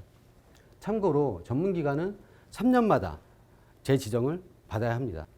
여기서 비식별 적정성 진단 컨설팅의 경우는 컴플라이언스 보호 수준을 측정할 수 있고 최신 정보 노출 통제 기술을 반영할 수 있어서 연 1회 등 주기적으로 컨설팅을 받을 것을 권장드립니다. 네, 앞서 말씀드린 그 기관별 컨설팅 서비스 유형을 고객 니즈, 비식별 절차 및 가이드부터 비식별 정보 사후 관리별로 니즈를 나누어서 컨설팅 유형을 총 4가지로 정리한 도표입니다. 나중에 저희 장표를 참조하셔서 적절한 컨설팅 서비스를 받으시기 바랍니다. 보니까 정말 서비스들이 많은데 현실적으로 이런 전문적인 서비스를 또 만족할 만한 수준으로 제공할 수 있는 기업을 찾는 것이 굉장히 어려울 듯합니다. 이런 현실 속에서 파수만의 차별화된 강점을 말씀해 주신다면요? 네. 저희 파수는 2016년도부터 비식별 조치 가이드라인 기반의 비식별 사업을 진행하면서 개인정보보호법, 신용정보법 외에도 공공데이터법, 데이터 기반 행정법, 생명윤리법 등 다양한 컴플라이언스 기반의 사업을 수행하는 전문 컨설턴트 그룹을 운영해왔고 그들이 수행한 다수의 레퍼런스와 검증된 방법론을 보유하고 있습니다. 이에 산물인 최고 성능 비식별 솔루션과 데이터 보안, 어플리케이션 보안 솔루션 및 정보 보안 컨설팅 리더라는 강점을 말씀드릴 수 있을 것 같습니다. 네, 이렇게 파수의 비식별 컨설팅을 받은 후에 고객이 해야 되는 후속 조치들이 있을 텐데 컨설팅 이후 또 필요한 것들이 있을까요? 네. 사실 그 업무 준비는 컨설팅으로 해결할 수 있지만 후속 조치로서 그 업무 수행을 지원해 줄 수 있는 시스템 구축이 또 반드시 뒤따라야 되는데요. 화면에 보시는 바와 같이 현행 모델은 개인정보 처리 시스템과 또 연관된 시스템, 연관된 비즈니스 업무들이 개별적으로 관리 운영되고 있습니다.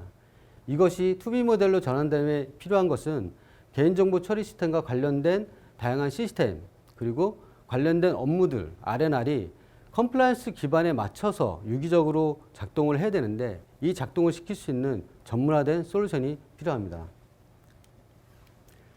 저희 파수 어널리틱 DID는 감형 임명 처리 자동화 플랫폼으로 빅데이터 처리 퍼포먼스나 앞서 말씀드린 투비 모델에서 유기적으로 업무에 적용할 수 있는 모듈화된 구성과 다양하고 유연한 API 구조 그리고 데이터 3법 컴플라이언스를 준용하면서 국내 최대 레퍼런스를 보유하고 있다는 강점을 말씀드릴 수 있을 것 같습니다. 역시 파수의 애널리틱 DID가 시장에서 정말 많은 기업들에게 선택을 받은 이유를 알 것 같은데요. 마지막으로 감형화, 익명화 준비와 그리고 이 과정에서 필요한 시스템 리소스 운영 처리에 대한 수석님의 최종 답변을 한번 정리해 주실까요? 네, 데이터 플랫폼을 준비하시는데 제가 오늘 쭉 말씀드렸던 내용을 3가지로 요약하시면 충분한 답변이 될 것 같습니다. 첫 번째는 데이터 처리와 관련된 다양한 컴플라이언스에 대한 이해가 기본적이고요. 두 번째는 개인정보 속성자 식별관리와 특이정보 처리를 위한 데이터 거버넌스에 대한 이해가 두 번째이고요. 마지막으로는 재현 데이터 생성 기법이나 차등 정보 보호 기술 같은 최신 정보 노출 통제 기술에 대한 이해가 마지막으로 필요한 요소입니다. 이 3가지 요소를 충분히 이해하시고 운영 조직이나 시스템을 구축한다면 데이터 플랫폼으로서 가장 안정적으로 그리고 최적의 시스템을 구축할 것이라고 생각하시면 될 것 같습니다. 네, 마지막으로 여러분이 꼭 기억해야 될 한 가지를 말씀드리면 데이터 자산화를 위해서 감형 처리는 필수적이며 안전한 감형 처리는 저희 파수를 활용하셔야 된다는 것입니다. 제가 오늘 말씀드린 내용이 여러분께 큰 도움이 되었기를 바라며 개인정보의 안전한 활용에 대한 발표를 마치도록 하겠습니다.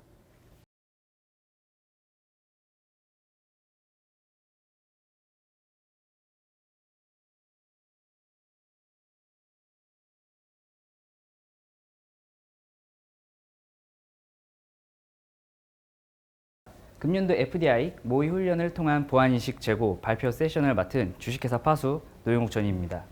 먼저 발표 시작 전에 질문이 하나 들어왔습니다. 임직원들의 보안 수준을 개인정보 보호를 위해서 최소한의 보안 수준은 어떻게 될까요? 라고 JR 투자운용에서 고경남 대리님께서 질문 주셨는데요. 각 기업들 개인정보 보호를 위해서 많은 노력들을 그리고 투자들을 하고 계시죠.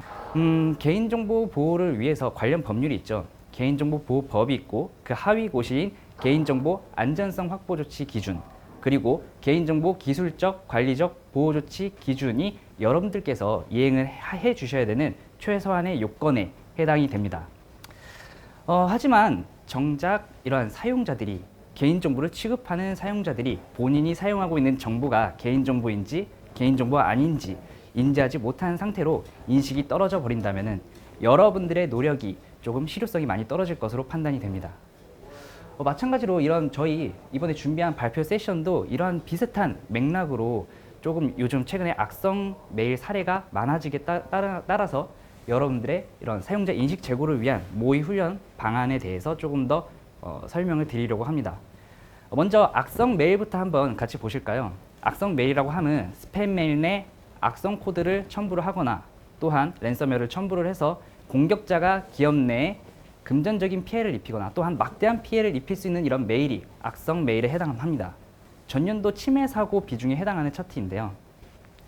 개인정보 유출 이후로 가장 많은 비중을 차지하고 있는 것이 스팸 메일 발송입니다.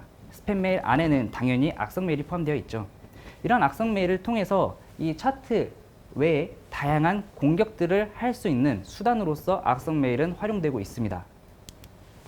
이러한 정보 수집이 일부 끝나게 된다면은 가장 보안에 취약한 사용자들을 공격을 함으로써 외부에서 내부로 들어올 수 있는 그러한 경로를 마련을 하게 되죠.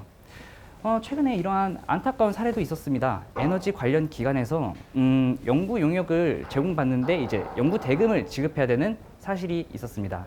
중간에 악의적인 목적을 가진 해커들은 이런 인보이스 내 계좌번호를 바꾸게 되었고요. 바뀐 계좌번호를 사용자는 인지하지 못한 채 그 공격자의 계좌번호로 뭐 약 1억 원의 연구 대금을 송금한 안타까운 사건이 발생했습니다. 저희는 이러한 보안 사고를 미연에 방지하기 위해서 주기적으로 각 기업들은 악성 메일 모의 훈련을 진행을 하고 있습니다. 악성 메일로 인해서 피해가 발생하지 않도록 사전에 악성 메일과 유사한 패턴의 모의 훈련을 실시해서 피해를 예방하고 사용자의 보안 인식을 올릴 수 있는 훈련을 악성 메일 모의 훈련이라고 저희는 말하고 있습니다. 저희는 파수 컨설팅, 정보보호 컨설팅 프로젝트 중에 일부 가업으로 악성 메일 모의 훈련을 주기적으로 이행을 하고 있습니다. 이러한 각 기업들의 환경 및 요구사항 또한 지속적으로 바뀌고 있는데요. 먼저 각 기업들은 점점 더 개인정보 관리를 철저하게 하고 있었습니다. 또한 모의 훈련, 반복적으로 우리가 모의 훈련을 받고 있는데 더욱더 높은 효과를 원하셨습니다. 또한 수법이 계속적으로 진화하고 교묘해지는 악성 메일의 수법과 그리고 첨부되어 있는 악성 메일이 발전됨에 따라서 기업 자체 대응 능력의 한계를 노출해 주셨습니다. 그리고 기업 내부의 신규 입퇴사자들 그리고 지속적으로 바뀌는 공급업체, 협력업체 그리고 외주, 용역들에 대해서 인력들이 계속 바뀜에 따라서 사용자의 인지는 계속 떨어질 수밖에 없었습니다. 저희는 이런 기업 환경 및 요구사항에 받들어서 파수 악성 메일 모의 훈련 시스템을 여러분들께 소개시켜 드리려고 합니다. 먼저 저희 악성 메일 모의 훈련 시스템 같은 경우는 공공기관, 금융권에서 검증된 훈련 시스템에 해당이 되고요. 그리고 이번에 실제와 비슷한 훈련 효과를 누리게 하기 위해서 이러한 서비스를 제공을 하고 있습니다. 그리고 일반 IT 전문 인력이 아닌 저희 모의 훈련을 실제로 참여한 인원들 대상으로 전문 컨설턴트를 운영함으로써 여러분들께 모의 훈련 서비스를 이점을 다양하게 제공해 드리려고 합니다. 저희 악성 메일 모의 훈련 플로우 같은 경우는 먼저 악성 메일을 받는 대상자부터 선정이 돼야겠죠. 그리고 어떤 메일을 보낼까, 어떤 시나리오를 보낼까, 어떤 내용으로 보낼까에 대한 콘텐츠 기획이 이루어질 거고요. 그런 콘텐츠 기획이 마련이 되면은 저희는 언제, 몇 회 보낼지에 대한 기간 설정을 하게 됩니다.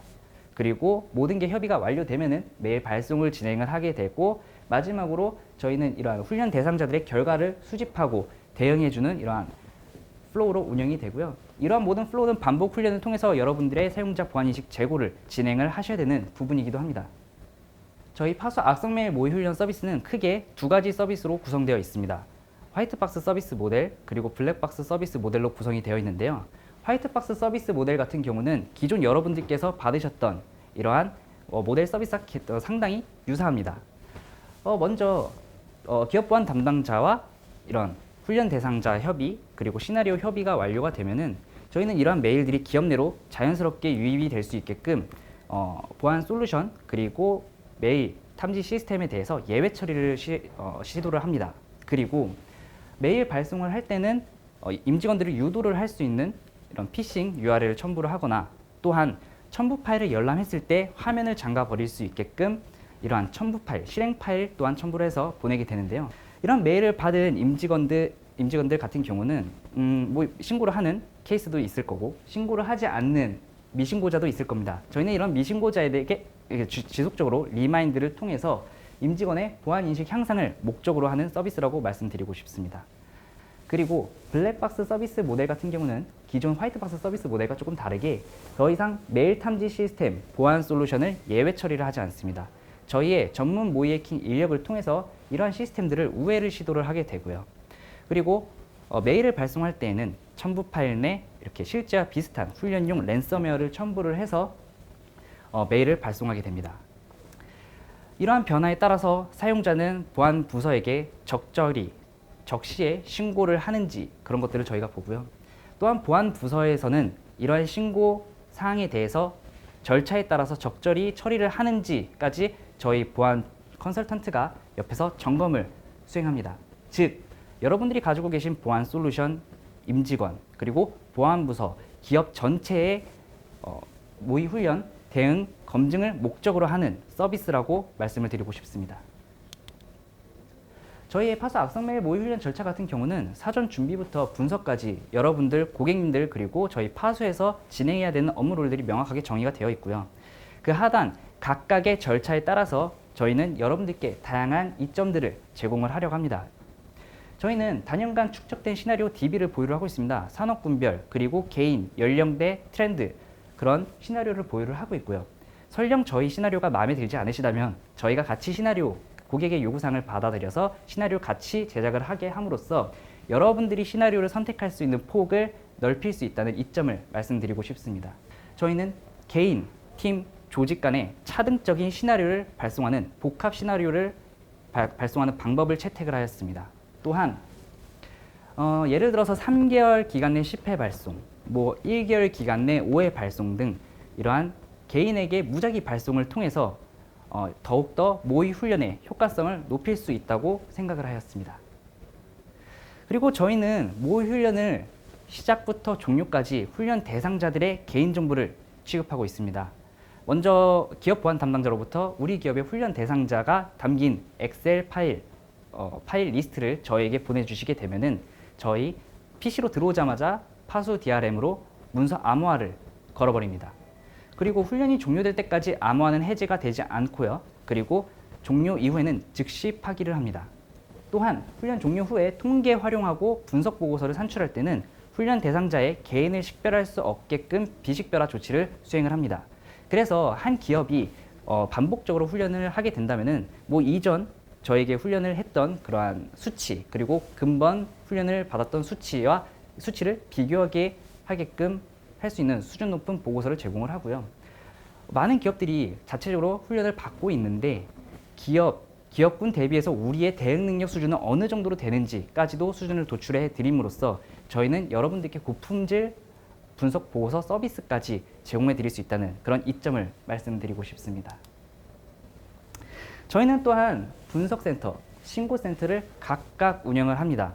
분석센터 같은 경우는 훈련 정보를 실시간으로 수집, 분석함으로써 기업 보안 담당자들이 우리의 임직원이 어느 정도로 메일을 열람했는지, 첨부 파일을 어느 정도로 실행했는지, 그리고 신고는 어느 정도로 되는지 이러한 부분을 저희는 대시보드 형태로 제공을 드림으로써 기업 보안 담당자들이 원하는 시간대에 언제든지 우리 훈련 진행 사항을 확인하실 수 있는 부분이기도 합니다. 저희 파수 신고센터는 악성메일 감염자 및 대응 안내를 도와드림으로써 여러분들의 감염자 대응에 대한 업무 부담을 절감시켜 드릴 수 있는 그런 효과까지 제공해 드립니다. 다시 한번 총 정리를 해보면은 다수의 시나리오 보유 및 지속적 개발로 모든 기업에 적합한 효과적인 훈련을 제공을 할 수 있고요. 또한 훈련 기간 내 무작위 발송 그리고 복합 시나리오 채택을 통해서 훈련을 저해할 수 있는 요인을 제거를 할 수 있게 되었습니다. 그리고 실험용 랜섬웨어, 훈련용 랜섬웨어를 채택을 하거나 그리고 블랙박스 서비스 모델을 여러분들께 제공해 드림으로써 공격을 당하는 임직원들의 체감을 더욱더 높여드림으로써 이런 좀 극대화된 훈련 효과를 제공해 드릴 수 있다는 점 말씀드리고 싶습니다. 그리고 마지막으로 개인정보의 안전한 관리를 통해서 기업 대상자, 기업 보안 대상 담당자들이 기존에 가지고 계셨던 개인정보 유출에 대한 우려를 말끔하게 해소시켜 드릴 수 있는 부분에 해당합니다. 악성메일 모의 훈련을 진행을 하심으로써 랜섬웨어 방지 그리고 이러한 비슷한 보안 사고, 개인정보 유출을 미연에 방지를 하실 수 있겠고요. 그리고 저희 훈련 서비스를 지속적으로 반복적으로 이행을 해주신다면 그 효과는 더욱더 커질 것으로 생각을 합니다. 요즘 시국인지라 요즘 팬데믹 상황에서 좀 비대면 체제로 많은 기업들이 전환을 하고 계시죠. 이러한 지속적으로 변경되는 IT 환경에 딱 달라지지 않는 하나가 있죠. 바로 사용자입니다. 여러분들은 이러한 사용자에 대해서 지속적으로 사용자 보안인식 제고를 통해서 마찬가지로 변화하는 IT 환경 속에서 같은 보안 수준을 업그레이드 시키시길 바라면서 이번 발표 마치도록 하겠습니다. 저는 주식회사 파수 노영욱 전임이었습니다. 감사합니다.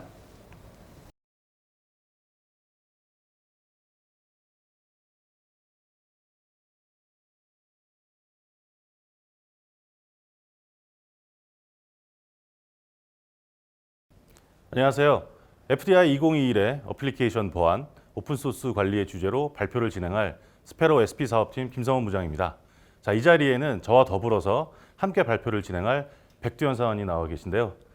인사 한번 해주시죠. 안녕하세요. 2021년도 스페로 신입사원 백두현입니다. 오늘 말씀드릴 내용이 그 오픈소스 관리인데요. 혹시 평소에 오픈소스 또는 오픈소스 관리에 대해 알고 계신 내용이 있으신가요? 오픈소스라는 단어는 이제 알파고를 통해서 처음 접하게 되고 들어보고 정리를 해봤었는데 오픈소스 관리에 대해서는 제가 이제 처음 들어보는 것 같습니다. 그렇기 때문에 금방 FDI를 통해서 오픈소스 관리의 중요성을 함께 알아볼 수 있도록 할 텐데요. 자, 그럼 이번 FDI의 이제 진행 방향과 같이 오픈소스와 관련된 고객 질문에 대해서 먼저 알아볼 텐데요. 저희 그 이후에 저희가 준비한 내용을 또 말씀드릴 수 있도록 하겠습니다. 자, 두현 씨, 저희에게 문의 주신 고객 질문사항을 한번 같이 볼까요? 질문 내용은 다음과 같습니다. 오픈소스 관리는 별도의 프로그램이 있는 건가요? 라이선스 등의 관리 항목 여부가 궁금합니다. 라고 한라물류 이정희 매니저님께서 이렇게 문의를 남겨주셨는데요. 어떨까요, 부장님? 이 질문은요, 그 오픈소스 관리의 측면에서 보면 가장 기본적이면서도 중요한, 더불어서 대부분의 기업에서 오픈소스 관리를 고민할 때 핵심이 되는 내용이기도 해요. 그래서 질문해 주신 분의 오픈소스 관리에 대한 아주 깊은 고민이 느껴지는데요. 두현 씨 생각은 어떠세요? 이 질문과 관련해서 이제 답변은 아니지만 이 BOM 관리를 보고 제가 떠오른 게 저도 부장님만큼은 아니지만 주위에 개발자분들이 조금 계시거든요. 근데 이제 그분들의 고충 같은 걸 들어보면 이미 완료된 프로젝트에서 생성된 BOM 관리가 제대로 이루어지지 않아서 뭔가 이제 업무가 지연이 된다든지 효율화를 추구하지 못하는 경우를 종종 듣곤 했었습니다. 네, 맞아요. 그 소프트웨어 분야에서도 그 하드웨어 분야처럼 소프트웨어를 BOM을 기반으로 문제가 있는 소프트웨어 구성 요소의 관리 노력을 꾸준히 해왔습니다. 이는 이제 결국 오픈소스의 라이선스와 보안 취약점 관리의 효율성을 위해서 필수 불가결한 요소로 소프트웨어의 BOM 관리가 잘 이루어지면 오픈소스 관리의 거의 절반은 해결했다라고 말할 수 있을 것 같아요. 지금 말씀해주신 게 이 BOM 관리가 상당히 중요하게 느껴지는데 혹시 이제 BOM 관리가 이루어지지 않는다면 어떤 상황이 발생할까요? 그렇게 된다면 그 어플리케이션에 BOM이 없거나 부정확하게 되면 라이센스 점검은 물론이고 중요한 보안 취약점 패치나 긴급 업데이트가 필요할 때 추적이 어려워지는 경우가 생겨요. 그리고 또 리콜에 해당하는 소프트웨어 업데이트를 수행할 방법이 없게 되는 경우도 생기죠. 정리를 해보자면 이제 이 BOM 관리를 기반으로 이 오픈소스 라이선스 관리와 오픈소스 보안 취약점 관리에 힘을 쓴다면은 질문을 해주신 이정희 매니저님의 어떤 질문에 답변이 될 수 있을까요? 맞습니다. 좀 더 세부적인 내용은 앞으로 저희가 말씀드릴 그 내용을 통해서 자세히 설명드릴 수 있도록 하겠고요. 자, 그럼 지금부터는 본격적인 오픈소스 관리 필요성에 대해서 얘기해 보도록 하겠습니다. 두현 씨, 요즘 보니까 오픈소스 관련돼서 공부를 굉장히 많이 하시는 것 같던데 혹시 알고 있는 내용에 대해서 같이 좀 공유가 가능할까요? 그렇지 않아도 이번 이제 FDI 발표를 준비를 하면서 제 나름대로 오픈소스에 대해서 이제 공부도 해보고 정리를 해봤는데요. 이 지금 영상을 시청하고 계시는 분들께 핵심만 전달해 드리도록 하겠습니다. 이 오픈소스는 소프트웨어 내의 소스 코드가 특정한 라이선스로 공개가 되어서 뭐 복제, 사용, 수정, 재배포 등이 가능한 소프트웨어를 일컫는 말입니다. 실제로 이제 이미 오픈 소스 같은 경우는 퀄리티가 상당히 올라와서 상용 소프트웨어 견주어도 손색이 없을 정도이고 소프트웨어 산업의 핵심으로 자리를 잡고 있습니다. 맞아요. 아주 준비를 많이 하셨네요. 아주 기특합니다. 네. 제가 조금 더 설명을 드리자면 이러한 오픈 소스는 기존의 코드를 수정하거나 수정 및 재사용이 가능하도록 한 유연함이 있어요. 또 이를 기반으로 프로젝트 개발이 적시에 완료돼서 개발 비용을 절감하게 하는 비용의 효율성이 있죠. 그럼 지금부터는 이렇게 중요한 주요 산업의 핵심적 역할을 하는 오픈소스의 국내외 활용 현황에 대해서 알아보도록 하겠습니다. 우선 국내 오픈소스 활용 현황에 대해서 말씀드릴 텐데요. 보시는 표에서와 같이 매년 급성장하고 있음을 확인할 수 있습니다. 이 내용은 두현 씨가 앞서서 말한 것처럼 4차 산업 및 각종 산업 발전의 핵심 기술 내에서 오픈소스가 최대 주요 성장 동력임을 나타내는데요. 이어서 해외 오픈소스 활용 현황을 더불어 말씀드리자면 미국의 경우에는 미국 기업의 96%가 오픈소스 기반으로 회사를 운영하고 있습니다. 또한 상용 소프트웨어 내에서 오픈소스 소프트웨어 비율이 57%에 이를 만큼 국내뿐 아니라 해외에서도 이미 오픈소스는 거의 전 분야에서 활용되고 있다고 말할 수 있겠죠. 이렇게 활용도가 높은 오픈소스를 관리하는 방안은 크게 두 가지로 나눌 수 있는데요. 첫 번째는 오픈소스 라이선스의 준수 의무가 있고 두 번째로는 오픈소스의 보안 취약점 관리가 있습니다. 우선 오픈소스 라이센스의 준수 의무 중에 라이센스 분류에 따른 의무사항들이 있는데 주로 법적 관점에서의 분류, 관리 및 조건에 따른 라이센스 분류, 저작물에 대한 공개 의무에 따른 라이센스로 크게 나눌 수가 있어요. 최근에는 오픈소스 라이센스 의무사항을 위반할 경우 오픈소스 이용 권리가 박탈되거나 해당 오픈소스를 활용해서 만든 제품은 더 이상 판매가 불가하게 되는 등 저작권법 위반, 라이센스 위반 등에 관한 법적 분쟁 사례가 급증하고 있는 상황입니다. 정리를 해보자면은 기업의 입장에서는 앞서 말씀해주신 어떤 비용이나 기술적 개발적 어떤 이점 때문에 활용을 해야 하는 상황이지만 어떤 라이선스 준수 의무나 법률적 제한 아니면 소스 코드 공개 의무화 같은 것들 때문에 함부로 사용을 해서는 안 된다는 말씀이신 거죠? 네, 정확하게 맞습니다. 그런데 라이센스 준수 의무 못지않게 중요한 관리 포인트가 오픈소스 보안 취약점 관리예요. 자, 이 부분은 우리 보안업계 샛별로 떠오른 백두현 사원께서 조금 더 추가적으로 설명해 주시면 좋을 것 같아요. 네, 제가 샛별이었나요? 그럼요. 네, 지금부터 샛별이 한번 얘기해 보겠습니다. 그 오픈 소스는 그 특성상 유입 경로가 매우 다양해서 실제 사용한 오픈 소스에 대한 가시성을 확보하지 못한다면은 해당 보안 취약점을 타겟으로 하는 공격에 대응하기란 사실상 불가능합니다. 보시다시피 저희가 앞서서 오픈소스의 활용이 늘어나고 있다라고 말씀을 해드렸는데 실제로 관련해서 오픈소스 보안 취약점 이슈 또한 그에 맞게 증가하는 추세입니다. 보시는 바와 같이 2018년 한 해에만 무려 16,500건의 신규 오픈소스 취약점이 발생되었다는 것을 확인하실 수 있습니다. 이는 이제 오픈소스 취약점 관리의 위험성을 그대로 드러내고 있는 것인데요. 특히 보고 계신 자료에 나와 있는 바와 같이 이 허트블리드 리포트에 따르면은 한국의 경우 2위에 랭크되어 있는 것을 확인하실 수 있습니다. 이는 이제 국내 오픈소스 보안 취약점 관리의 위험성을 그대로 나타내 준다고 볼 수 있겠죠, 부장님? 네, 그렇습니다. 아주 정확하게 지적해 주셨는데요. 두현 씨가 말씀드린 내용과 더불어서 오픈소스의 다양한 특성들로 인해서 소프트웨어 내의 오픈소스 현황을 파악하고 관리하는 데는 많은 노력과 시간이 필요로 하는데요. 그렇기 때문에 효율적인 오픈소스 관리 방안이 절대적으로 필요하게 되는 거죠. 네. 그렇다면 이제 전사적 차원에서 이 오픈 소스 및 소프트웨어에 대한 어떤 효율적인 관리 방안, 프로세스를 수립하고 재정의하는 것이 매우 중요하겠네요. 네, 그래요. 아주 명쾌한 해답을 이렇게 내려주신 것 같은데요. 지금까지 오픈 소스의 일반 현황하고 그 관리 방안에 대해서 말씀드렸는데요. 이렇듯 세심한 관리와 운영 리소스가 소요되는 오픈 소스 관리, 여러분들도 그 관리 방안을 무척이나 고민하고 계실 것 같아요. 그런 고민들을 해결하기 위해서 스페로 SCA가 드디어 개발이 되었습니다. 저희 스페로 SCA의 개발 배경과 경쟁 제품과의 차별점이 무엇인지를 지금부터 알아보도록 하겠습니다. 드디어 우리 스페로우도 이 SCA가 개발이 되었네요. 그러면 당연히 앞서 말했던 내용들이 반영이 다 돼 있겠죠? 네, 맞습니다. 특히나 이제 오픈소스 관리 취약점에 대한 심각성과 특히나 라이센스 관리의 필요성을 전적으로 반영한 아주 훌륭한 제품이라고 말씀드릴 수 있을 것 같은데요. 선생님, 혹시 제가 이제 제품에 대한 의구심을 가지는 건 아니지만 혹시 질문 하나. 물론이죠. 아주 좋은 자세요. 제가 이제 스페로 입사 후에 이제 정적 분석 도구인 사스트와 그다음에 동적 분석 도구인 다스트에 대해서 공부를 하고 있는데요. 이 두 도구 모두 운영 단계, 그 개발 단계에서 잘 활용만 한다면은 어떤 이런 보안 취약점을 제거하고 코드의 품질을 높일 수 있고 이렇게 배웠는데 혹시 이러한 것들을 통해서는 오픈소스 관리를 대응하기가 어려운 걸까요? 아니에요. 예, 아주 중요하고 좋은 질문인데요.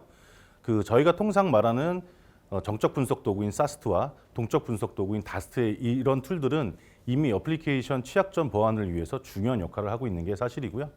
그런데 이러한 운영 방식은 각각의 특성을 통해서 보안성을 강화할 수 있는 영역이 별도로 존재해요. 그 말은 오픈소스의 특성을 고려해서 개발 운영되고 있지는 않다는 얘기죠.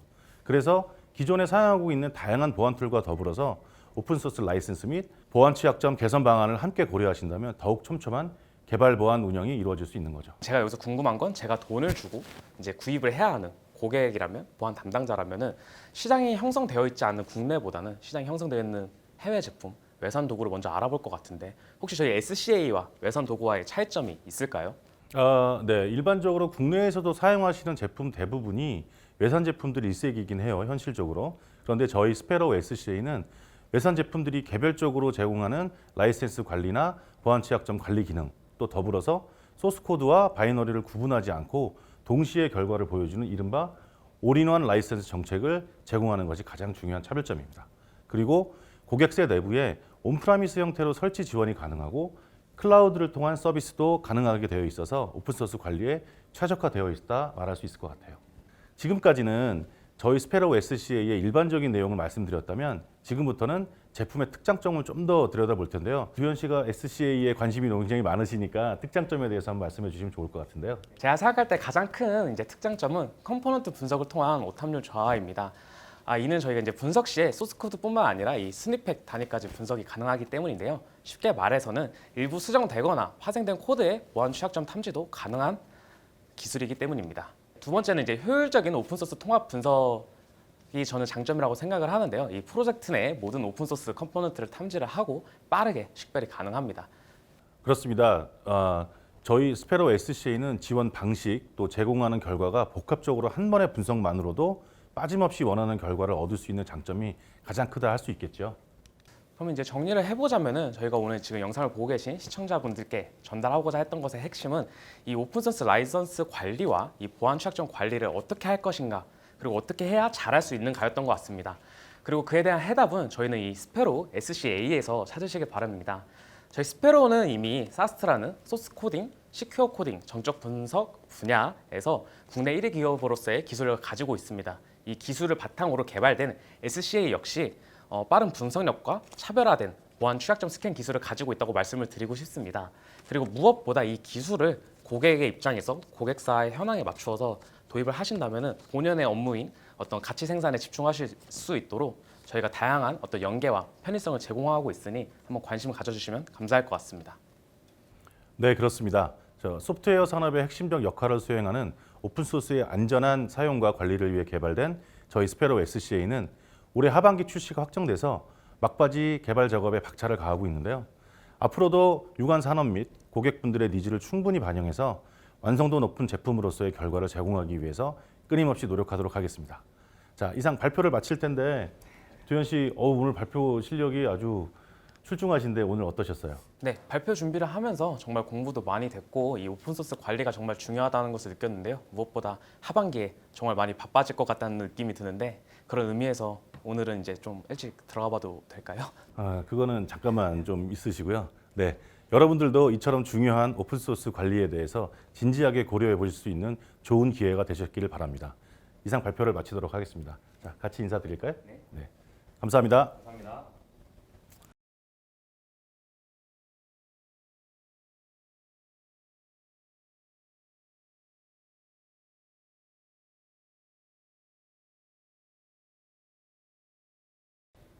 네, 안녕하세요. 3,500명의 구독자를 보유하고 있는 힙합 유튜버, 그리고 오늘은 공급망 위험관리 데이터 보안을 힙하게 발표할 파수 차성화 대리입니다. 네, 오늘 발표 시작에 앞서서 사이렌 스튜디오 고영석 대표님의 질문으로 막을 열어볼까 합니다. 대표님께서 이런 질문을 해주셨어요. 디지털 전환이 화두인 지금 데이터 수집 및 저장 시에 보안이 매우 중요할 것으로 판단됩니다.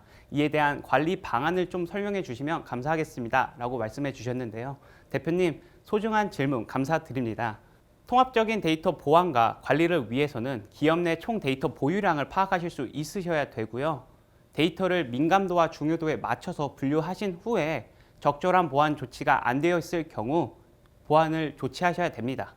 그리고 데이터가 움직이는 라이프 사이클 동안 전반적인 추적과 감시가 가능하게 되면 통합적인 데이터 보안과 관리가 가능하게 되십니다.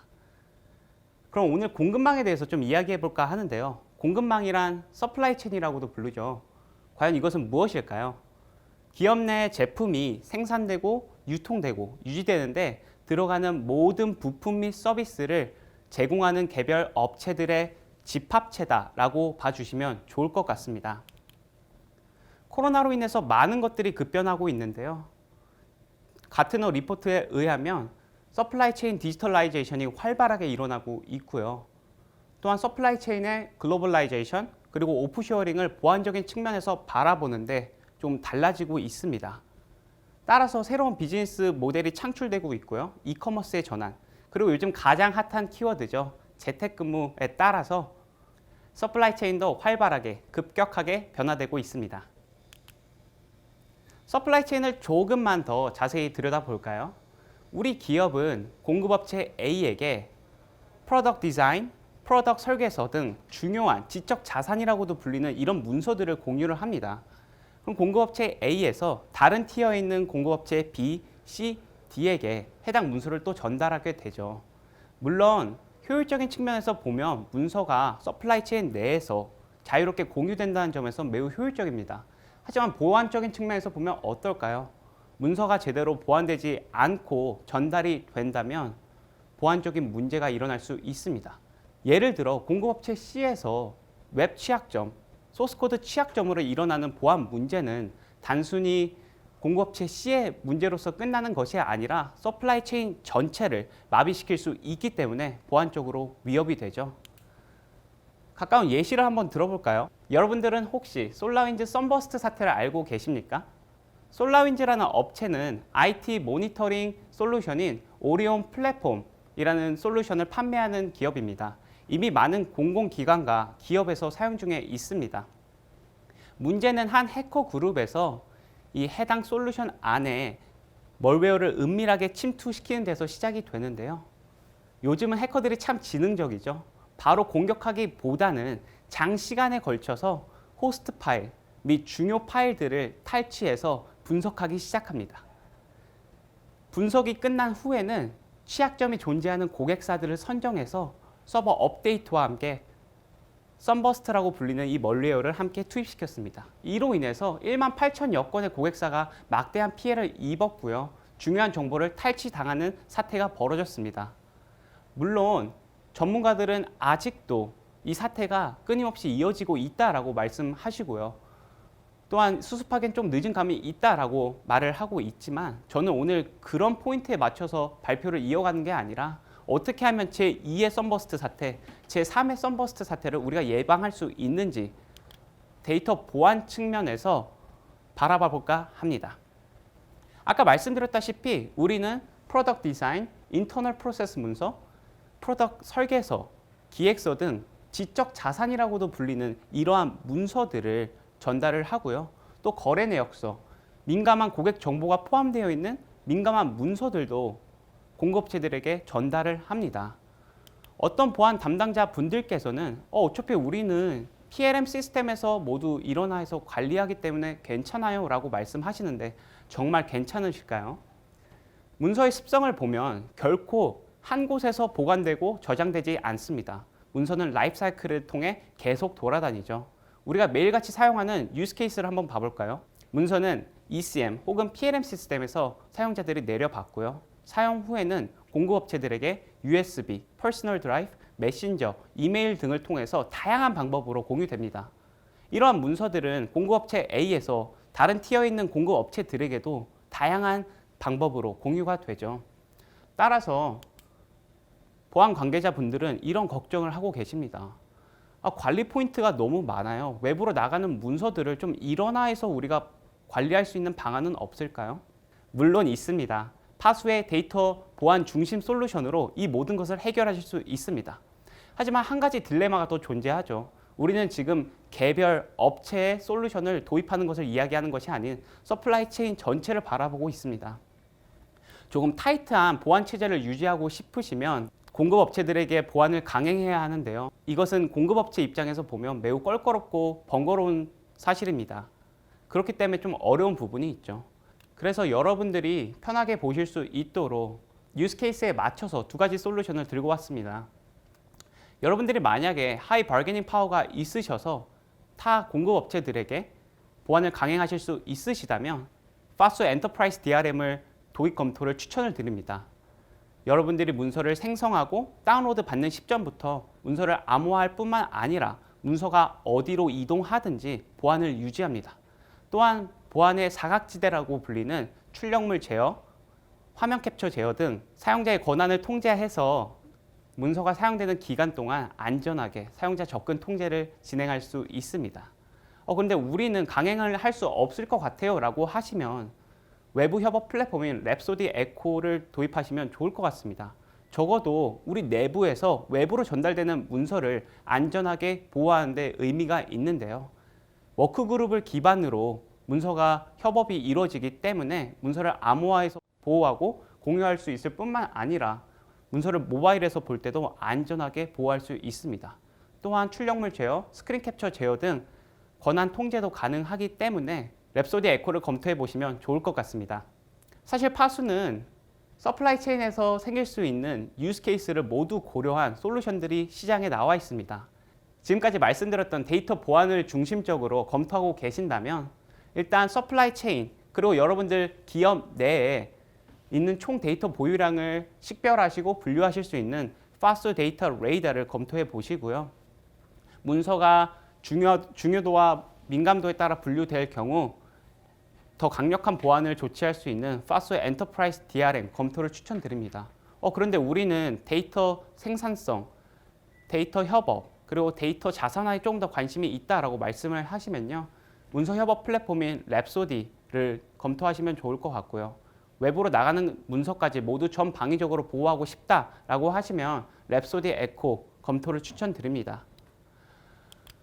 10분 동안 열심히 달려왔는데요. 어떻게 여러분들께 좀 유익한 정보를 전달했었으면 좋겠습니다. 네, 저는 이제 한 가지 질문을 조심스레 던지면서 물러가 볼까 합니다. 아까 솔라윈즈 썬버스트 사태에서 보셨다시피 어쩌면 조그만한 빈틈이 여러분들 서플라이 체인을 위협할 수 있습니다. 하지만 여러분들이 쏟고 계시는 관심과 조그만한 투자가 어쩌면 여러분들의 기업과 서플라이 체인을 제2의 썬버스트 사태로부터 안전하게 보호할 수 있지 않을까요? 지금까지 파수 차성화 대리였습니다. 감사합니다.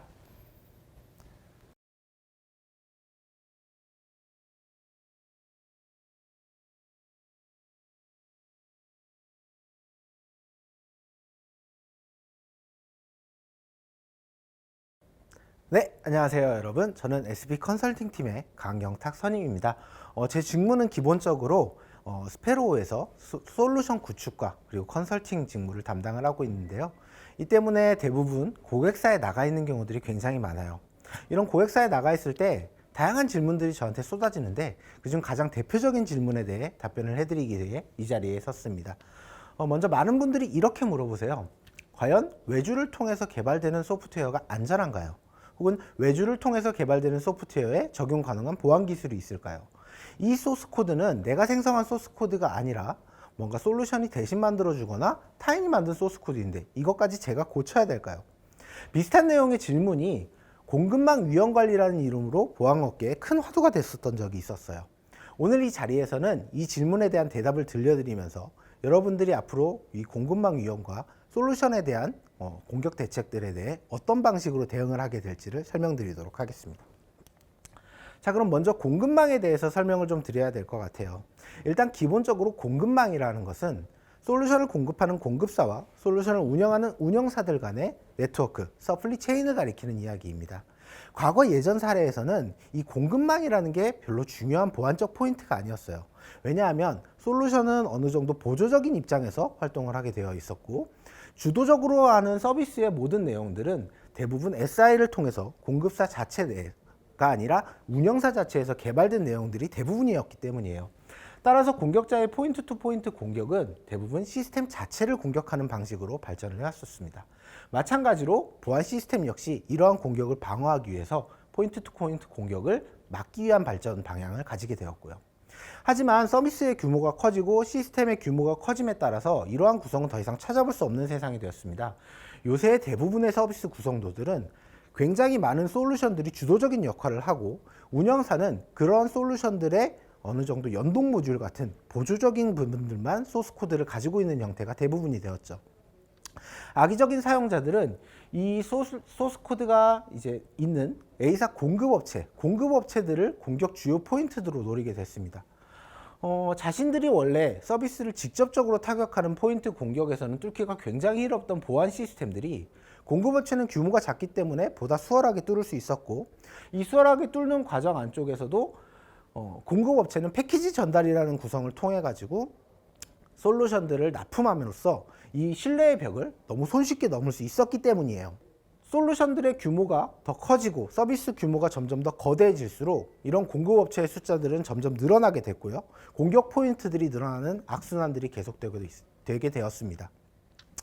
자, 솔루션 공급업체, 어떤 공급업체를 통한 공격은 성공을 하고 어떤 공급업체를 통한 공격은 실패를 하게 됩니다.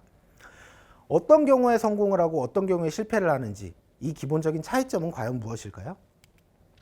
자, 차이점 설명에 앞서서 공급망 공격에 대한 특성부터 먼저 좀 설명을 드리도록 할게요. 일단 기본적으로 공급망은 신뢰 기반 공격 방식이기 때문에 공격의 유형이 굉장히 다양하고 공격을 통해서 얻는 피해의 규모가 굉장히 거대한 편입니다. 타겟사 같은 경우에는 공기조화 솔루션을 통해 가지고 자사의 포스 기기가 오염이 됐어요.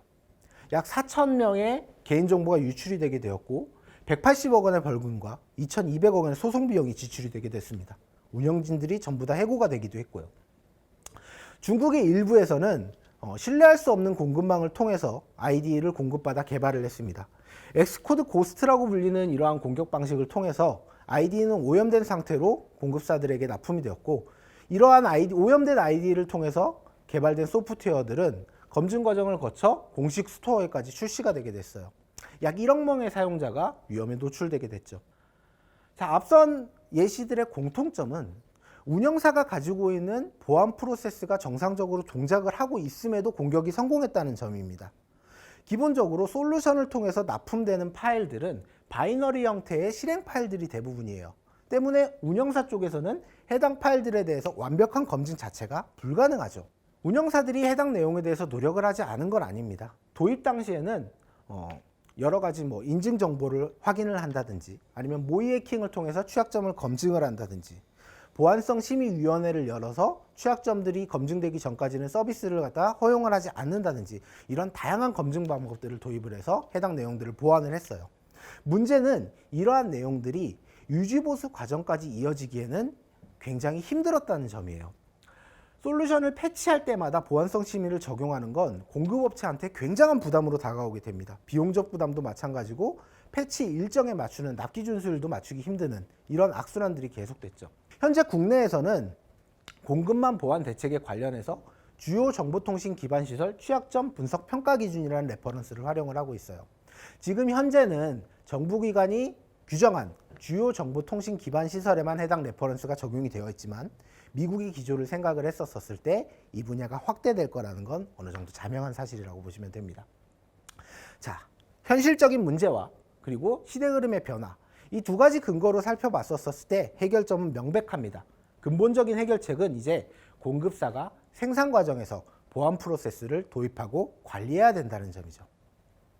자, 이 보안 프로세스에 대해 좀 더 자세한 설명을 좀 드리도록 할게요.